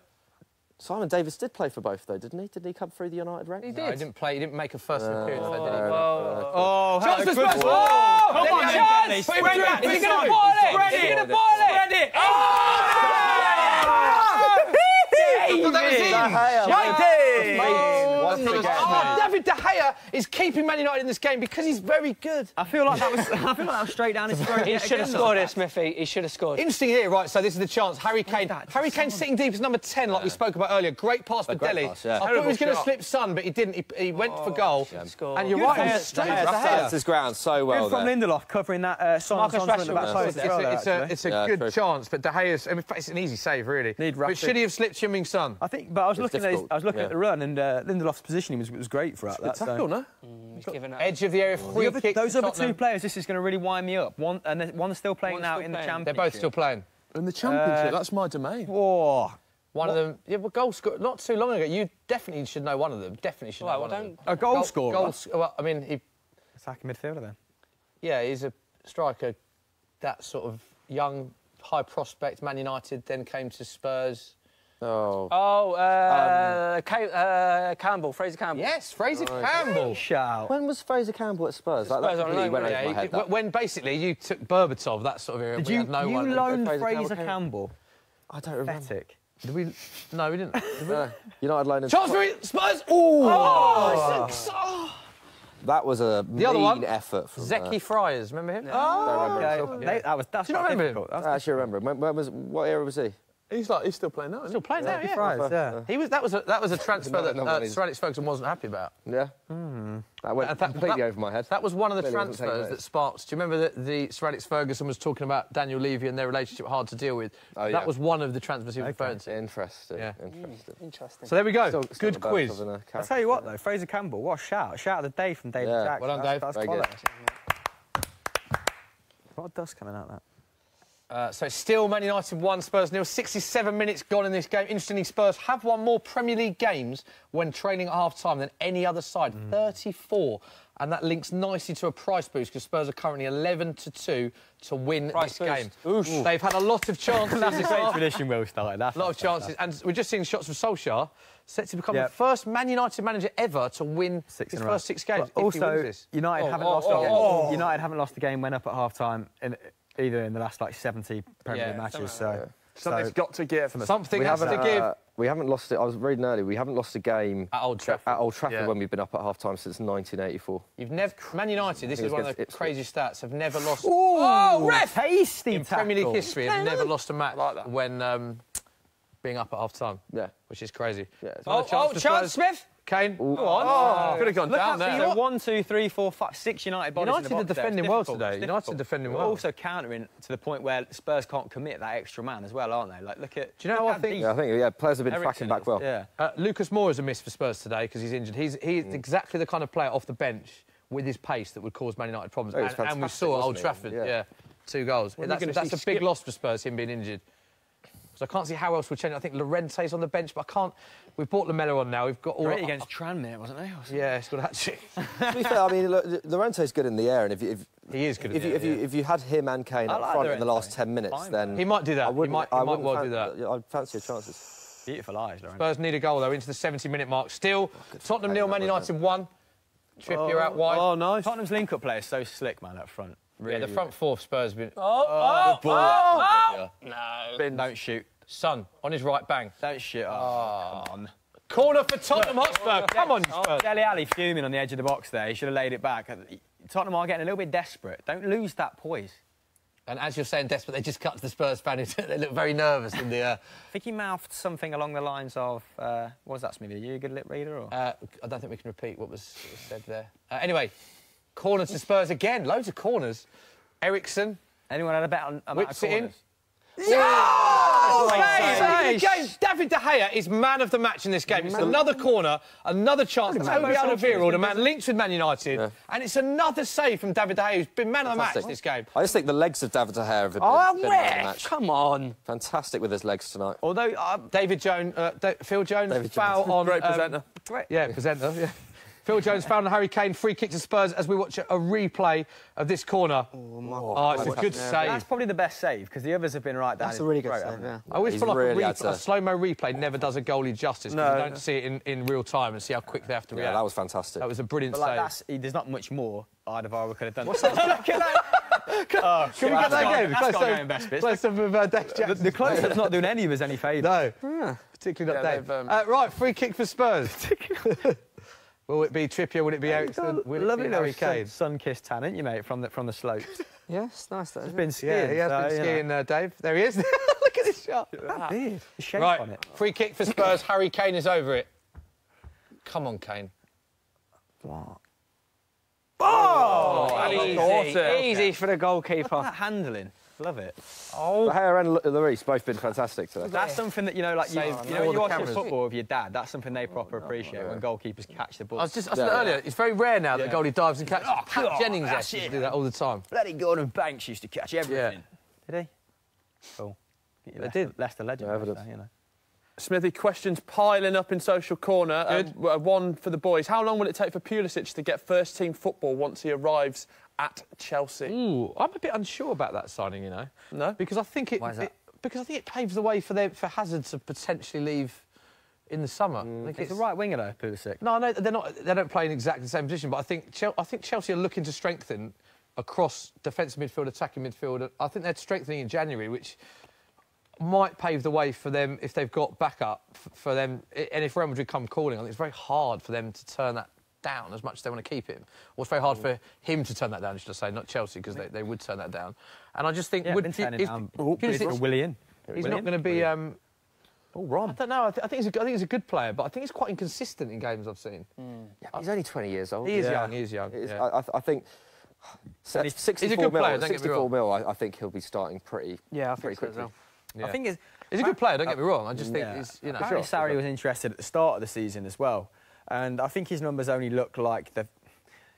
I mean, he's playing under a more defensive coach. He was absolutely brilliant under PSG now. It's under Thomas Tuchel. Thomas Tuchel, Yeah, he was absolutely brilliant then. Had his kind of breakout season, contributed to like around 15 goals in the same amount of starts and a lot of minutes off the bench. But Lucien Favre is a little bit more of a defence-minded coach, and his numbers have suffered as a result. But also Jadon Sancho, he's had an astronomical rise in the same sense. So I feel like this is a good deal for all parties because he's not going to start ahead of Sancho. Willian and Pedro are 30, 31, 32. Yeah, I think that's a good point. It's a long-term... Yeah, so and he plays on the right wing. So I mean, ideally, I think Hazard would push more so for a move if he had to remain as a number 9, wouldn't he? I think he despises playing a number 9. I don't know why he plays as number 9. Post-match. I don't know why they're playing him as a false 9. Because It's funny because most attackers love to be in the centre, don't they? But Hazard is very... but that's not very where set Hazard's on. most effective, is he? He wants 60, not necessarily, 70 but he touches a game, doesn't he? And he doesn't get that as a false number 9. We have a big stuff from Man United, interestingly. Lukaku's on. What do you make of that substitution? love it. Absolutely love it. Well, we were saying like how positive would Solskjaer remain, and he's sticking to his word at least. Yeah. Living and dying by the sword, isn't he? Oh, chance for Dele Dele Alli! David! David De Gea with another save. Man of the match easily. Dele Alli, lovely chance. And it's pummeled away by David De Gea. Martial off for that Lukaku substitution. Another corner for Spurs. Eric Lamella's bringing it into the box. He goes down. Is that? No, it's not. It's a goal kick. Could be a yellow De card. Gea's new haircut is looking fantastic. Never mind his hair. Look at this save. Let's have a replay of this. Soon has to be a fan of that, wouldn't he? The two all over. Lovely. This is where Eriksen is brilliant. It's creativity. Picks a pot. What a pass that is from Eriksen. That's very It's a good. lovely touch from Dele Alli. That pass is absolutely unreal. Incredible. And again, though, it is Down the middle it's again. actually straight at him, isn't it? Really. Smithy, these slow A lot of these replays. saves have been straight at him. Yeah. Apart from the Alderweireld one. What I've taken from that pass, that was like a pitching wedge. His foot is just. Yeah. He's so good at them, though, isn't he? Just like taking out about 3 players Yeah. with an aerial ball like that. Just So killing Lukaku is on, the distance and height Hamill, on it. and that is his 200th Premier League start, interestingly. 200th Premier League start for Romelu Lukaku, but not got the best record against Spurs, one of the clubs that he doesn't have a great record against. Scored just 1 goal in 12 appearances against Tottenham. I think he might get one today. I've got a good feeling about it. Same with Son. His son's on a great run of form, but again, he's never scored against Man United. So what odds are we talking for Lukaku? I want another. they're looking now. They will give you the odds imminently. Let us know in the stream as well if you've got bets on with Sky Bet. Any predictions that you think for the last 15 minutes, how you think this game is going to unfold? It's a really good game. It's been a long time since I've been this entertained by United. I mean, they have scored 20 goals in the last 4 games, haven't they? It's not going well for Spurs in at the minute. a big game especially, isn't it? It's, away from home in a big game, it's I can't remember the last Who would you time say they has been the better played. team overall now? The fact that Spurs have had this 10-minute spell. Yeah, I think Spurs have probably created edged on chances, the better opportunities. Yeah. Maybe the shooting could have been better, but I think Spurs have edged it. Talking to Lukaku, there is the price boost on your screen to score in 90 minutes. It was 8-1. It is now 10-1. Must be 18 plus, full terms and conditions apply. But don't forget, it's got poor record against Spurs, just 1 goal in 12 appearances. But he is a price boost from 8-1 to 10-1, which you can get with Sky Bet right now. Bit of a break in play, throw in for Spurs. Let's go to social corner, Will, see what people are saying in the stream. Great question, very apt right now. Atia Reddy says, where would you put De Gea in your all-time list of best Premier League goalkeepers? I think another one right up there is another former Man United one, Peter Schmeichel as well. Course, yeah. Carroll, Van der Sar as well, I'd put up there as well, to be honest. I think there's been, I mean, even when he was at Fulham. Who's the best Man United goalkeeper in Premier League history then? Because you've got 3 great keepers there. So difficult. I think I would be just about... The problem is De Gea hasn't won as much as the other two did, but like, at the same time, De Gea's had to deal with some shocking defences in front of him. He's been more important. Yeah. So I would maybe say... I'd probably say De Gea. I think De Gea in... getting there on... Pogs. No. His importance, but Schmeichel gets on his legacy, probably. Yeah, of course. And Schmeichel... And I think where Schmeichel might edge it, actually, was his presence in the dressing room. That's famous. Remember that when he used to come out of the face? Oh, yeah. Fantastic. And he was... Casper does now. Have you seen Casper has the same body language as Peter? They're so similar. So similar. Body language. I think last year was the best Premier League season for a goalkeeper ever. With De Gea. Yeah. Probably one of the best seasons in general. How United are finishing second with that kind of porous defence is absolutely beyond me. Saving 14 more goals than is expected of you, like that's pretty unmatched actually. Like since Opta records began. Yeah, he had a phenomenal season. Any other keepers that we throw in the mix there? David Seaman, any... David Seaman is... You know, we're talking about goalkeepers... Goalkeepers making saves that you expect to make. David Seaman's probably made the only save where I've gone, how's he done that? Sheffield United. The Sheffield United save is one of the best saves I've ever seen, because he was literally like... It was behind him, and he clawed it back. FA Cup and if you haven't seen that, David Seaman's save against Sheffield United is incredible. And also, David Seaman is, again, you have to look at what they've won. He was keeper, won a lot of trophies with Arsenal. Any other goalies we're sticking in this Petr Cech? I think Petr Cech has got, Petr Cech's got to be top 3 at least. He was so good for Chelsea. Oh, this is a nice... Oh, that's another injury for Spurs, by the way. Dele Alli has gone down, clutching his knee, and this is studs in the... Potentially... Oh, that's filthy from Pogba. That is studs to the knee, and I think he's got away with it. Very lucky. I think he got yellow. He's been booked, so it's not... Is that not a red? I think that's a yellow. What, studs to the knee? So that could easily be a red, I think. I mean, is Dele Alli all right? Is he still playing? He's all right. I hope he's all right. Don't worry. I think he's... is that yellow card for Pogba? Is that just part of shaping up to do that drag back? I don't know if he's targeting his I will say I don't think it's deliberate, but I think it's so high and off the ball that I've seen them given, is what I say. If you don't know in punditry, say I've seen them given. It's a good way of getting out of if you have to make an opinion. Get out of jail free card. So... on the counter. Dele Alli is back on the pitch. Yellow card for Paul Pogba. Any other keepers we haven't forgotten? So we've got Petr Cech, Seaman, Schmeichel. Jens Lehmann. No, you wouldn't put him up as top. No. You're forgetting Pepe Reina as well. Nigel Pepe Reina, get out, Michael McCullough. Pepe Reina got the Golden Glove for like 3 years in a row. Best goalkeeper in the Premier League history. Lamella! He's up there, was what I'm saying. Nigel Martin. No, I don't think McCubbin's saying he's the best of all time. No, I'm just saying he's probably in the top 10. Look at Dave's face. He's appalled at that shout. He got the Golden Glove 3 seasons in a row. I'll stand back. What have you got to say? Don't quote me on that. I think Joe Hart nonsense. Oh, nonsense, apparently. What about Mark Schwarzer? What about him? Premier League winner at 40. Dave's really not happy. You know. What about him? Yeah, go on. Ben Foster. I think we were unanimous. Massimo Taibbi. Schmeichel is... He's got. Remember Taibbi? He wasn't the best keeper, was he? No, but for who aged the best though? Because I remember David James being not very. David James, he played the Star Six. Anthony Amy aged very well. Brilliant. Anthony Amy was just. Yeah. I mean, not very good as Arsh, but erratic, and then at 36. Was it at Pompey that it was David James the goal with Sylvain Distin and Sol Campbell ahead of him? Yeah. What a defensive unit that was, yeah. Love that. Primus as well. Do you remember Primus on the right back, Matty Taylor at left back. What a flashback. Pedro Mendes, Crouchy, Defoe. They had a great team, Pompey. So 78 minutes gone, and it's still Man United beating Spurs 1-0 at Wembley. At the 78th minute mark, interestingly, David De Gea has made 9 saves in this match alone. Only once before has he made more saves in a Premier League match. That was against Arsenal last season, 14 saves. He also made 9 saves against Spurs in August 2011. That game, record amount of saves in this season. I met Tomlinson in the pub. And I sent him to the wrong pub and he missed United's first 2 goals. and he just tuned in for the last 60 minutes where you're getting peppered.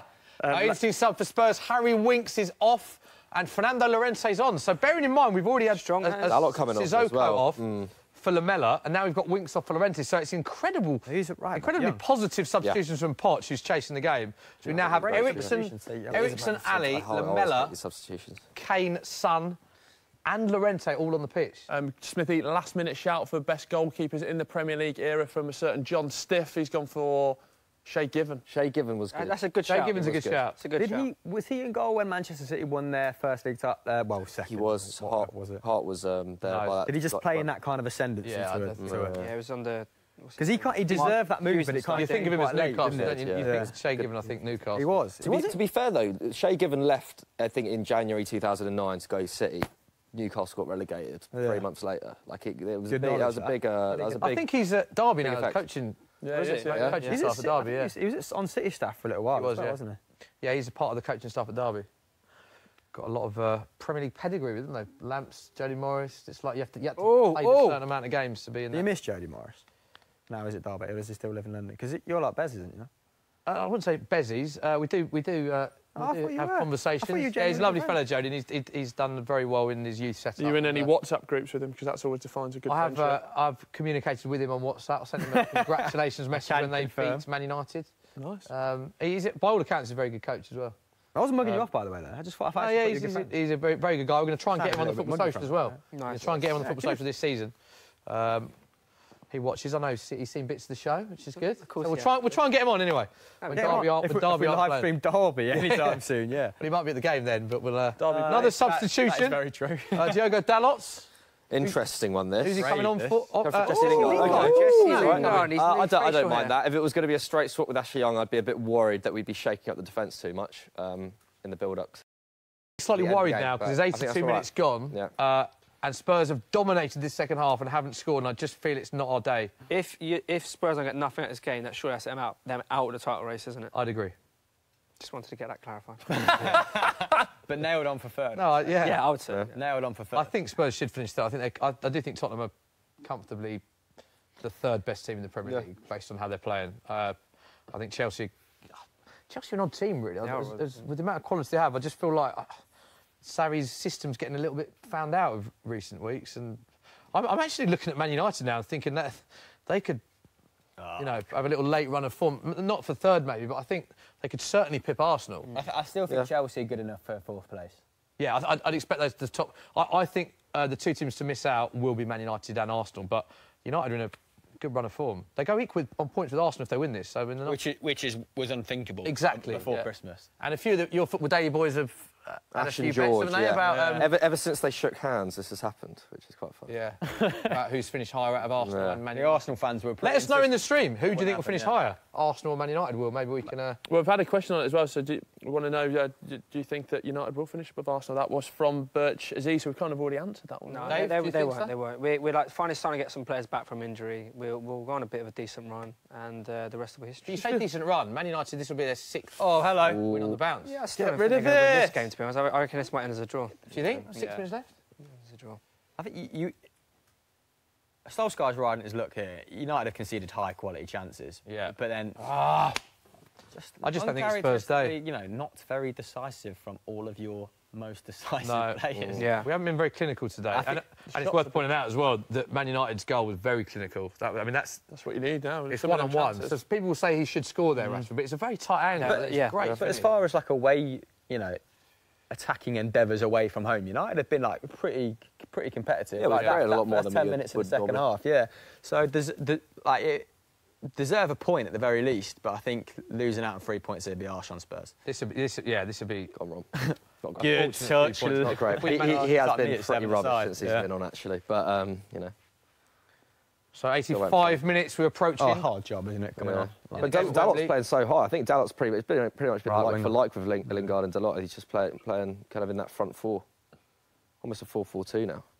Maybe just giving Young a bit of protection because Son is an absolute weapon. Yeah. I mean, it's good to have pace down that flank. And I think that's where we've been pretty weak, actually, is down the right today. Barely for knocking it long like that, isn't it? Not impressed with that clearance, no? Well, it's still, what, 5 minutes plus, kind of injury time, isn't it? It's a bit, I don't know, the way that things are going, Spurs have...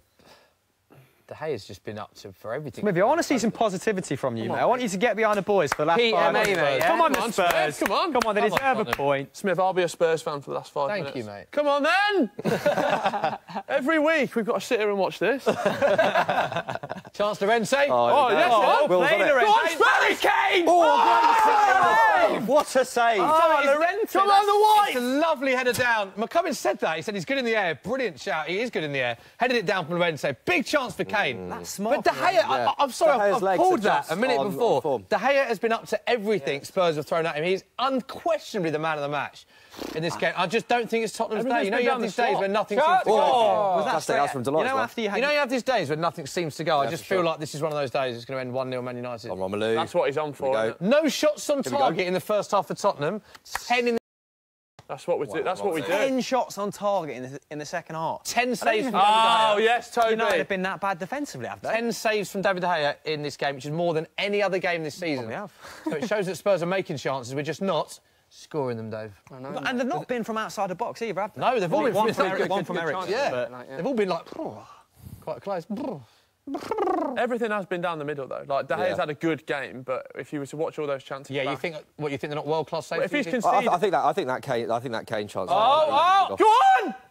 No. I think But yeah, you do... dive there, weren't they? There is that thing. That linesman had the same facial expression for the whole game. Yeah, so he should do as well. Professional. No, Totally. Give a bit of characteristic. Give it's easy for me to say. See you, bye. A bit of charisma. What was that? If you come out with a bit of charisma as a linesman, you could make your own That's career. a good save. That's a good save. They've all been solid saves. If he's just not making that save, though, Yeah. that's It's his one of near those saves where it's a good save, but if he doesn't make it, people go, you should save that. Do you think after, you know, if you're a Spurs striker, this is barely worth a path barely worth going down. But if David De Gea has made a couple of brilliant saves at the start of the games, you just think, am I going to get past him? Does he have that fear factor that, that we're talking, harking back to a conversation about Premier League greats? As a striker, did you fear David De Gea? I think you do. Yeah, I think he's... Just like you were talking about having one of those days where you're going to get nothing past him. You just have days like this where I just can't see us, no matter how many chances we create late, I can't see us scoring because of how good De Gea is in goal. Jones, that was world class from Jones. Didn't know Jones had that in his locker. Little whooter! Second karate kick clearance we've seen today. One from Young, I believe. So Spurs dominating possession, still on the ball. Ericsson plays it out to Ben Davis. We're in the 88th minute. Yeah. Should be a bit of injury. One karate kick clearance. Karate kicks. Come on, Spurs. So tense last 2 minutes in the studio. Adam Smith is Spurs. thoroughly absorbed, Come on, aren't you, Spurs. mate? There it is, there it is. Turn, Shoot! Come on, the bloody Lily Whites. Oh. Cross Get in. Who's at the back stick? Oh!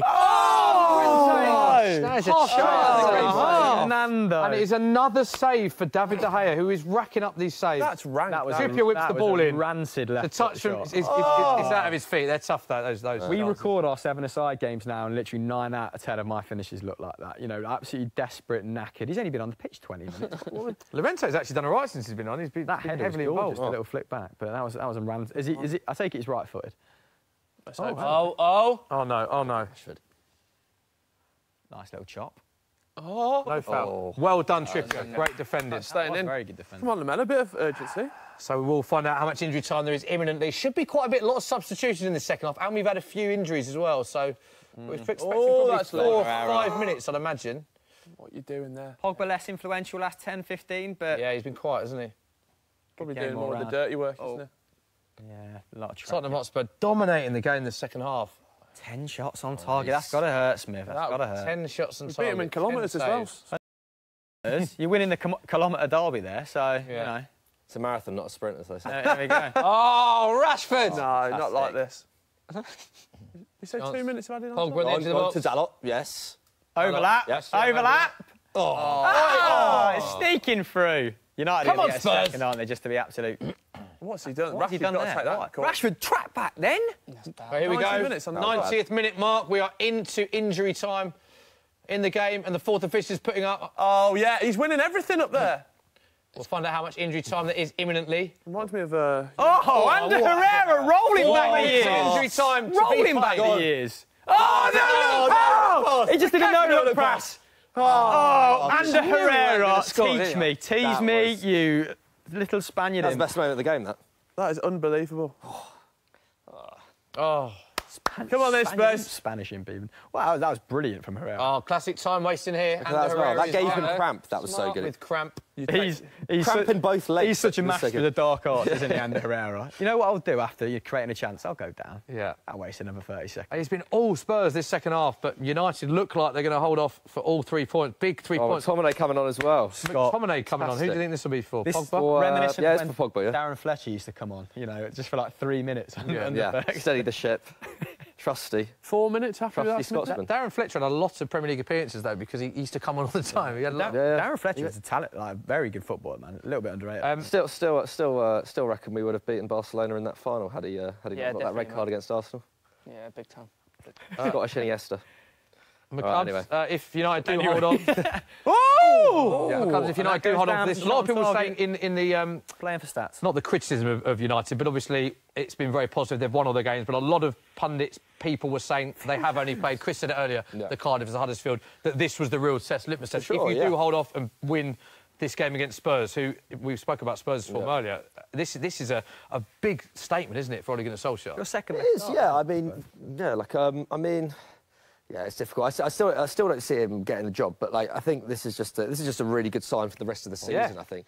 Obviously, we've played lower table opposition until now. We've rode our luck in this game, but it's a confidence boost, isn't it? It's a bit like when Emery was starting at Arsenal at the start of the season. A few games which are maybe a bit fortunate with, but it took the pressure off the manager so much, and it gives you that little bit extra time.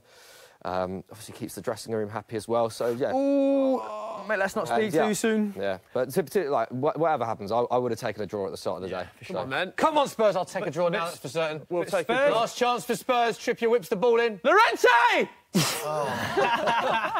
Thanks, Will. Spurs are so good. Oh, here we go. Go on, Dele. I thought that Come on, Tottenham. Come on, Tottenham.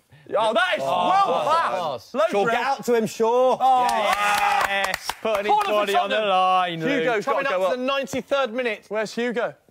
4 minutes of injury time have been added. This is surely going to be one of the last chances of the game. Spurs fans looking on in anticipation. This can only be the last chance of the game. David De Gea has been world class.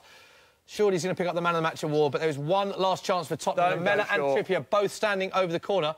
Interestingly that Lamela's going to take this, not in-swinger. I've tried a few out-swingers, it's not really working. Looking for the in-swinger. Dele Alli's come short. Where's Llorente? Here we go, Tottenham. Come on, Phil Jones is going to clear this with his teeth. Come on, Phil. Come on, you lily whites. Come on, Spurs.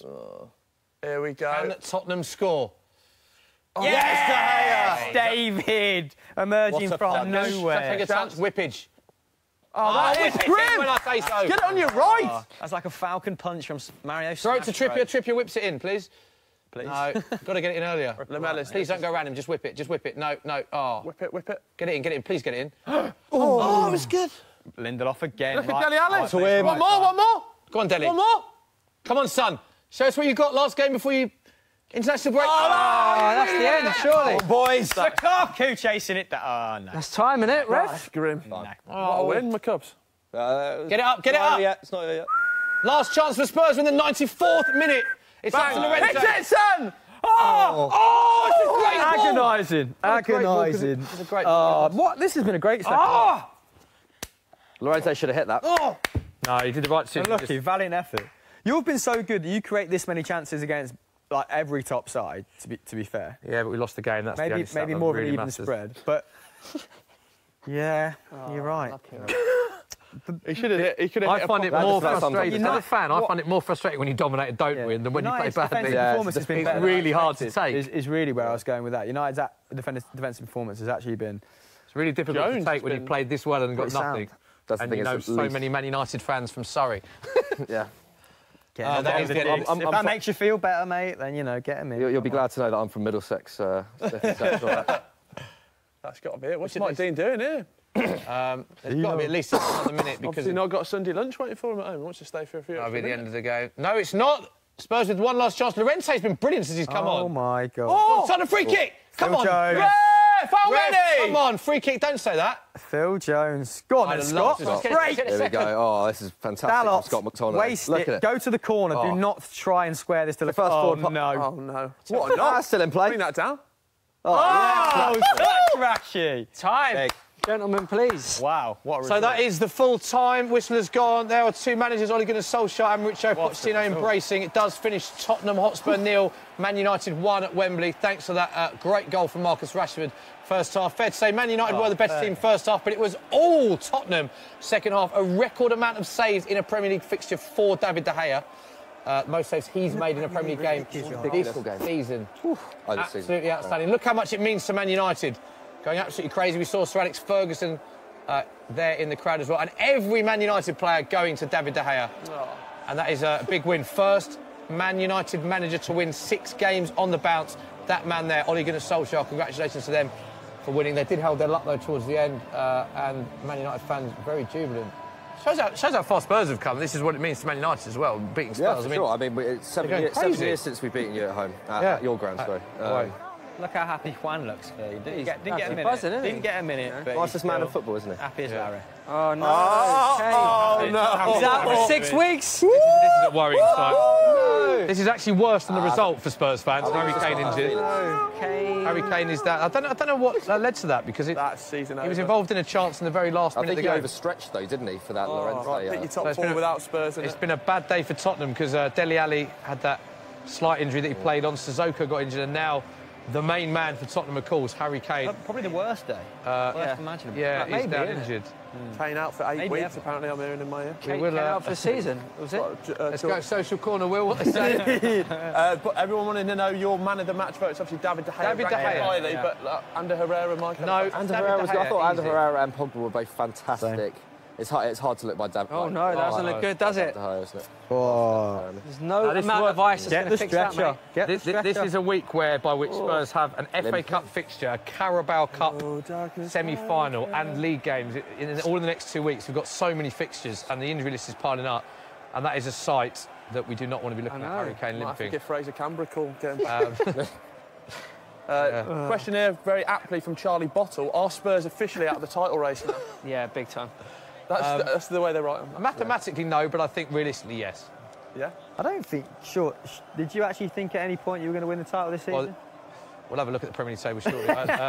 Manchester City and Liverpool are on Spurs a different are only level. Spurs are only 2 points behind Man City. They're on a different level, mate. They are. Man City are a more complete team.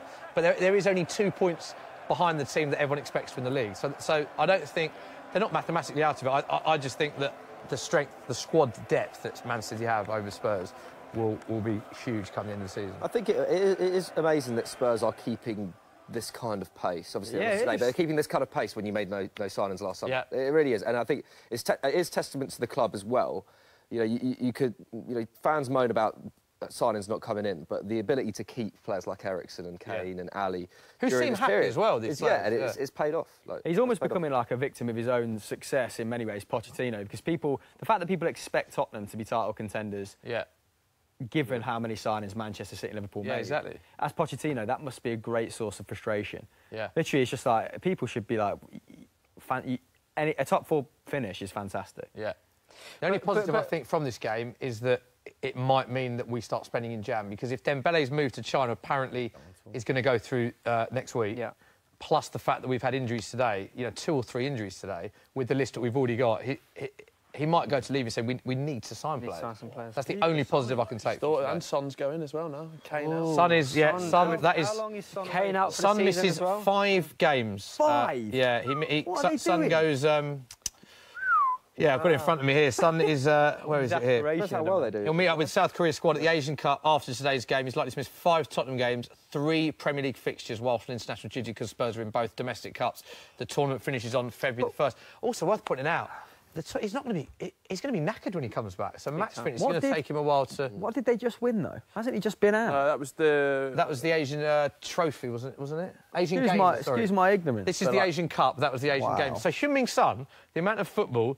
Heung-min Son has played in the World Cup, the Asian Games and the Asian Cup from the summer to now, plus all the Premier League between the Asian Game and the Asian Cup. If that's not testament to how good he is for the amount of football. And also the travelling he's got to do. The travelling he's got to do. Yeah, it's huge. It's worrying, though, because you feel like he might burn out at some point. Yeah, that is the worry. But Smithy, with Kane out indefinitely and Son going to the Asian Games, will Spurs miss out on the top 4 now? No, I don't think we'll miss out on the top 4. No.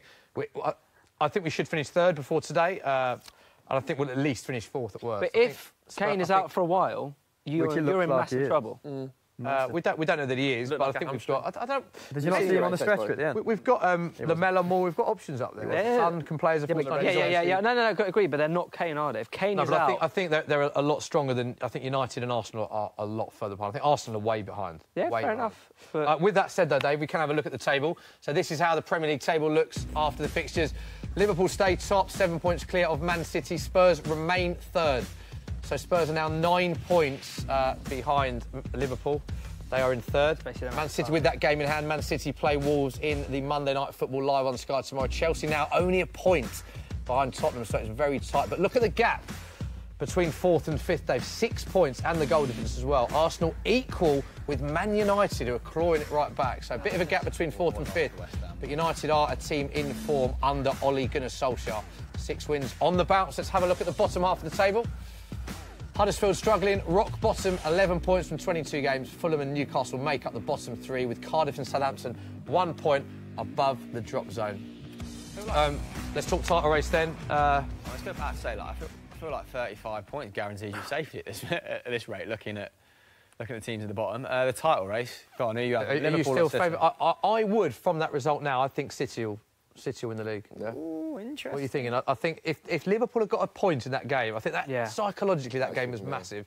I think I place City favourites following on from that game. It was at the Etihad, though, wasn't it? Yeah. So they would have factored that into their... Yeah. The City, but it tough game against Wolves tomorrow as well, but I do agree. I think City will win it. I think the thing is, when any team has had a long unbeaten run and you lose, it has such a psychological effect on you. It's a big win yesterday. Yeah. So I get they'd bounce back. Yeah. But I think, Pep Guardiola is normally gears his teams up to win better over the course of the season than Jurgen Klopp, but it's very interesting now, given the depth that Liverpool have. Just watching Dele Alli. It's a nasty tackle that from Pogba on Dele, isn't it? It is nasty, but... that is a red card, isn't it? Pogba goes in studs first on Dele's knee. Yeah. Let us know if you've seen that as well in the comments. I mean, Man United lucky to get away with the red card. The only thing I will say is I don't think Pogba's has intentionally gone in to hurt Dele there. I think it was a very quick turn of pace from Dele, but it studs high on the knee. He probably it's very dangerous. His body in front of him, that might be being a little bit generous. He's tall and lanky like myself. We've all been there. You probably just overstretched. Is that factor? Yeah. I mean, me and Paul on the same level of ability, and we've both been there. So I vouch for that. So watching highlights. I mean, we're watching highlights. Every time I look at highlights, a David De Gea save. Fantastic. I mean, we're talking about man of the match. Surely he gets man of the match. There's only one candidate for me. He made so many saves. Past him, really. Yeah. I think David De Gea is definitely man of the match. But I just like to take a moment just to say how well Marcus Rashford's done. Because I remember he was on the Football Social beginning of December. We were saying this fella probably needs to go out on loan, and now he's got three goals in 3 games. He now looks like he's number 1 striker for Manchester United. You put that down to the Ole Gunnar Solskjaer? Ole Gunnar Solskjaer, yeah, big time. And the fact is that he's actually taking his chances. He's done it. And Spurs had better chances than Rashford had for that. And we're looking at them now. Exactly. Came one. It's very well taken there. Go on. Smithy, people bringing into question the use of the diamond for Spurs today. Obviously, a lot changed when Sissoko went off as well, didn't it? The one thing I will say is I think exactly what you went on to say, it completely changed because Sissoko went off. The diamond works really well because Sissoko does a lot of running and he breaks up possession. But I thought Sissoko was one of our better players. Are they going to show at the first half, first half? So I think that massively affected the diamond. I think the diamond's worked really well for Tottenham.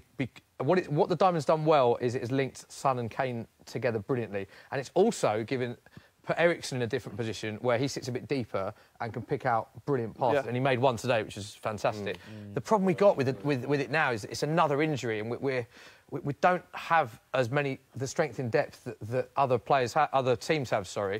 And it's going to limit our options going forward in terms of personnel and formation because we've got injuries mounting up. It's a tough one, isn't it? It's a tough one, yeah. Next, no Sissoko, no Kane, and no Heung-min Son for your next game. That's true, very true. And Chelsea in the semi-final is a massive game, massive game. And I'm a big Spurs fan, so I don't want to... You don't care, do you? Any other questions?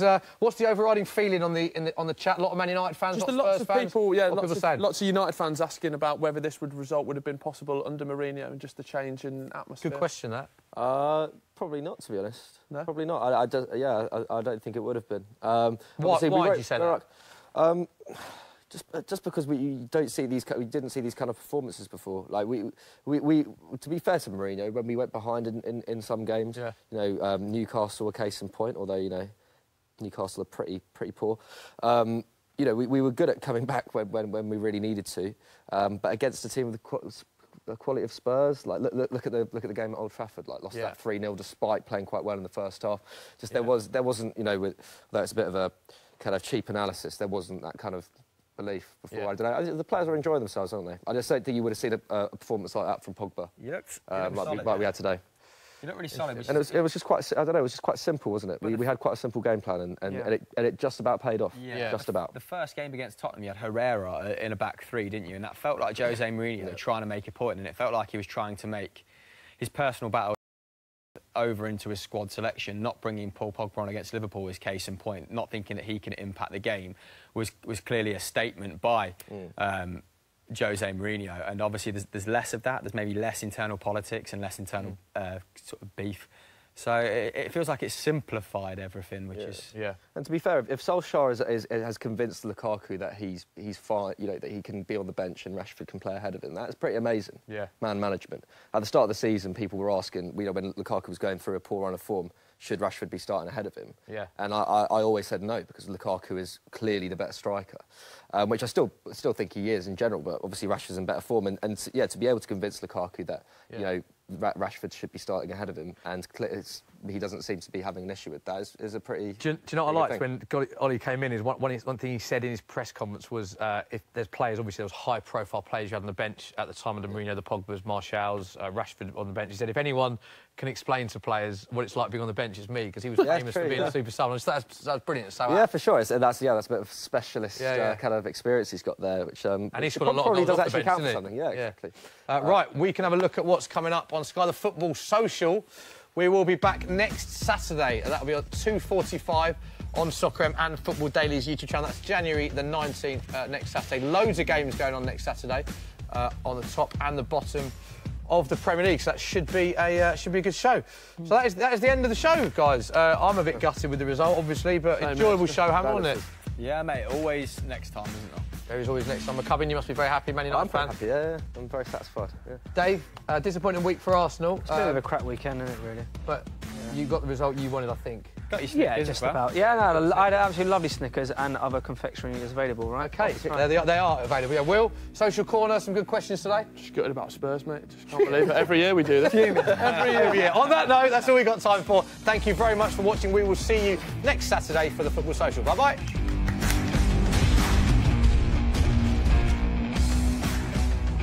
Send them off! Send them off! He's done. Look who's refereeing! There's 12 against 11. Need a bit of Mike Dean magic, I think. I ain't got a second! Oh, that's great. Coming together there. And that is making the best bits of it. Yes, it is. Oh! Go! Yes, that counts! Oh, what's the ball? Oh, chance! Pogba coming back to McCubbin after Chance this. for Rashford. Marcus Rashford! What a goal that is! Involvements. What a goal that is! Down. Oh, it's a yellow. Look at that. I love that. Technique on that. There goes the, That was very sassy. There goes the better Gambit. That was like he had a 1920 cigarette in his hand that had a holder in it. Yeah. Dished it out like that. Is he going to boil it? Is he going to boil it? Spread it!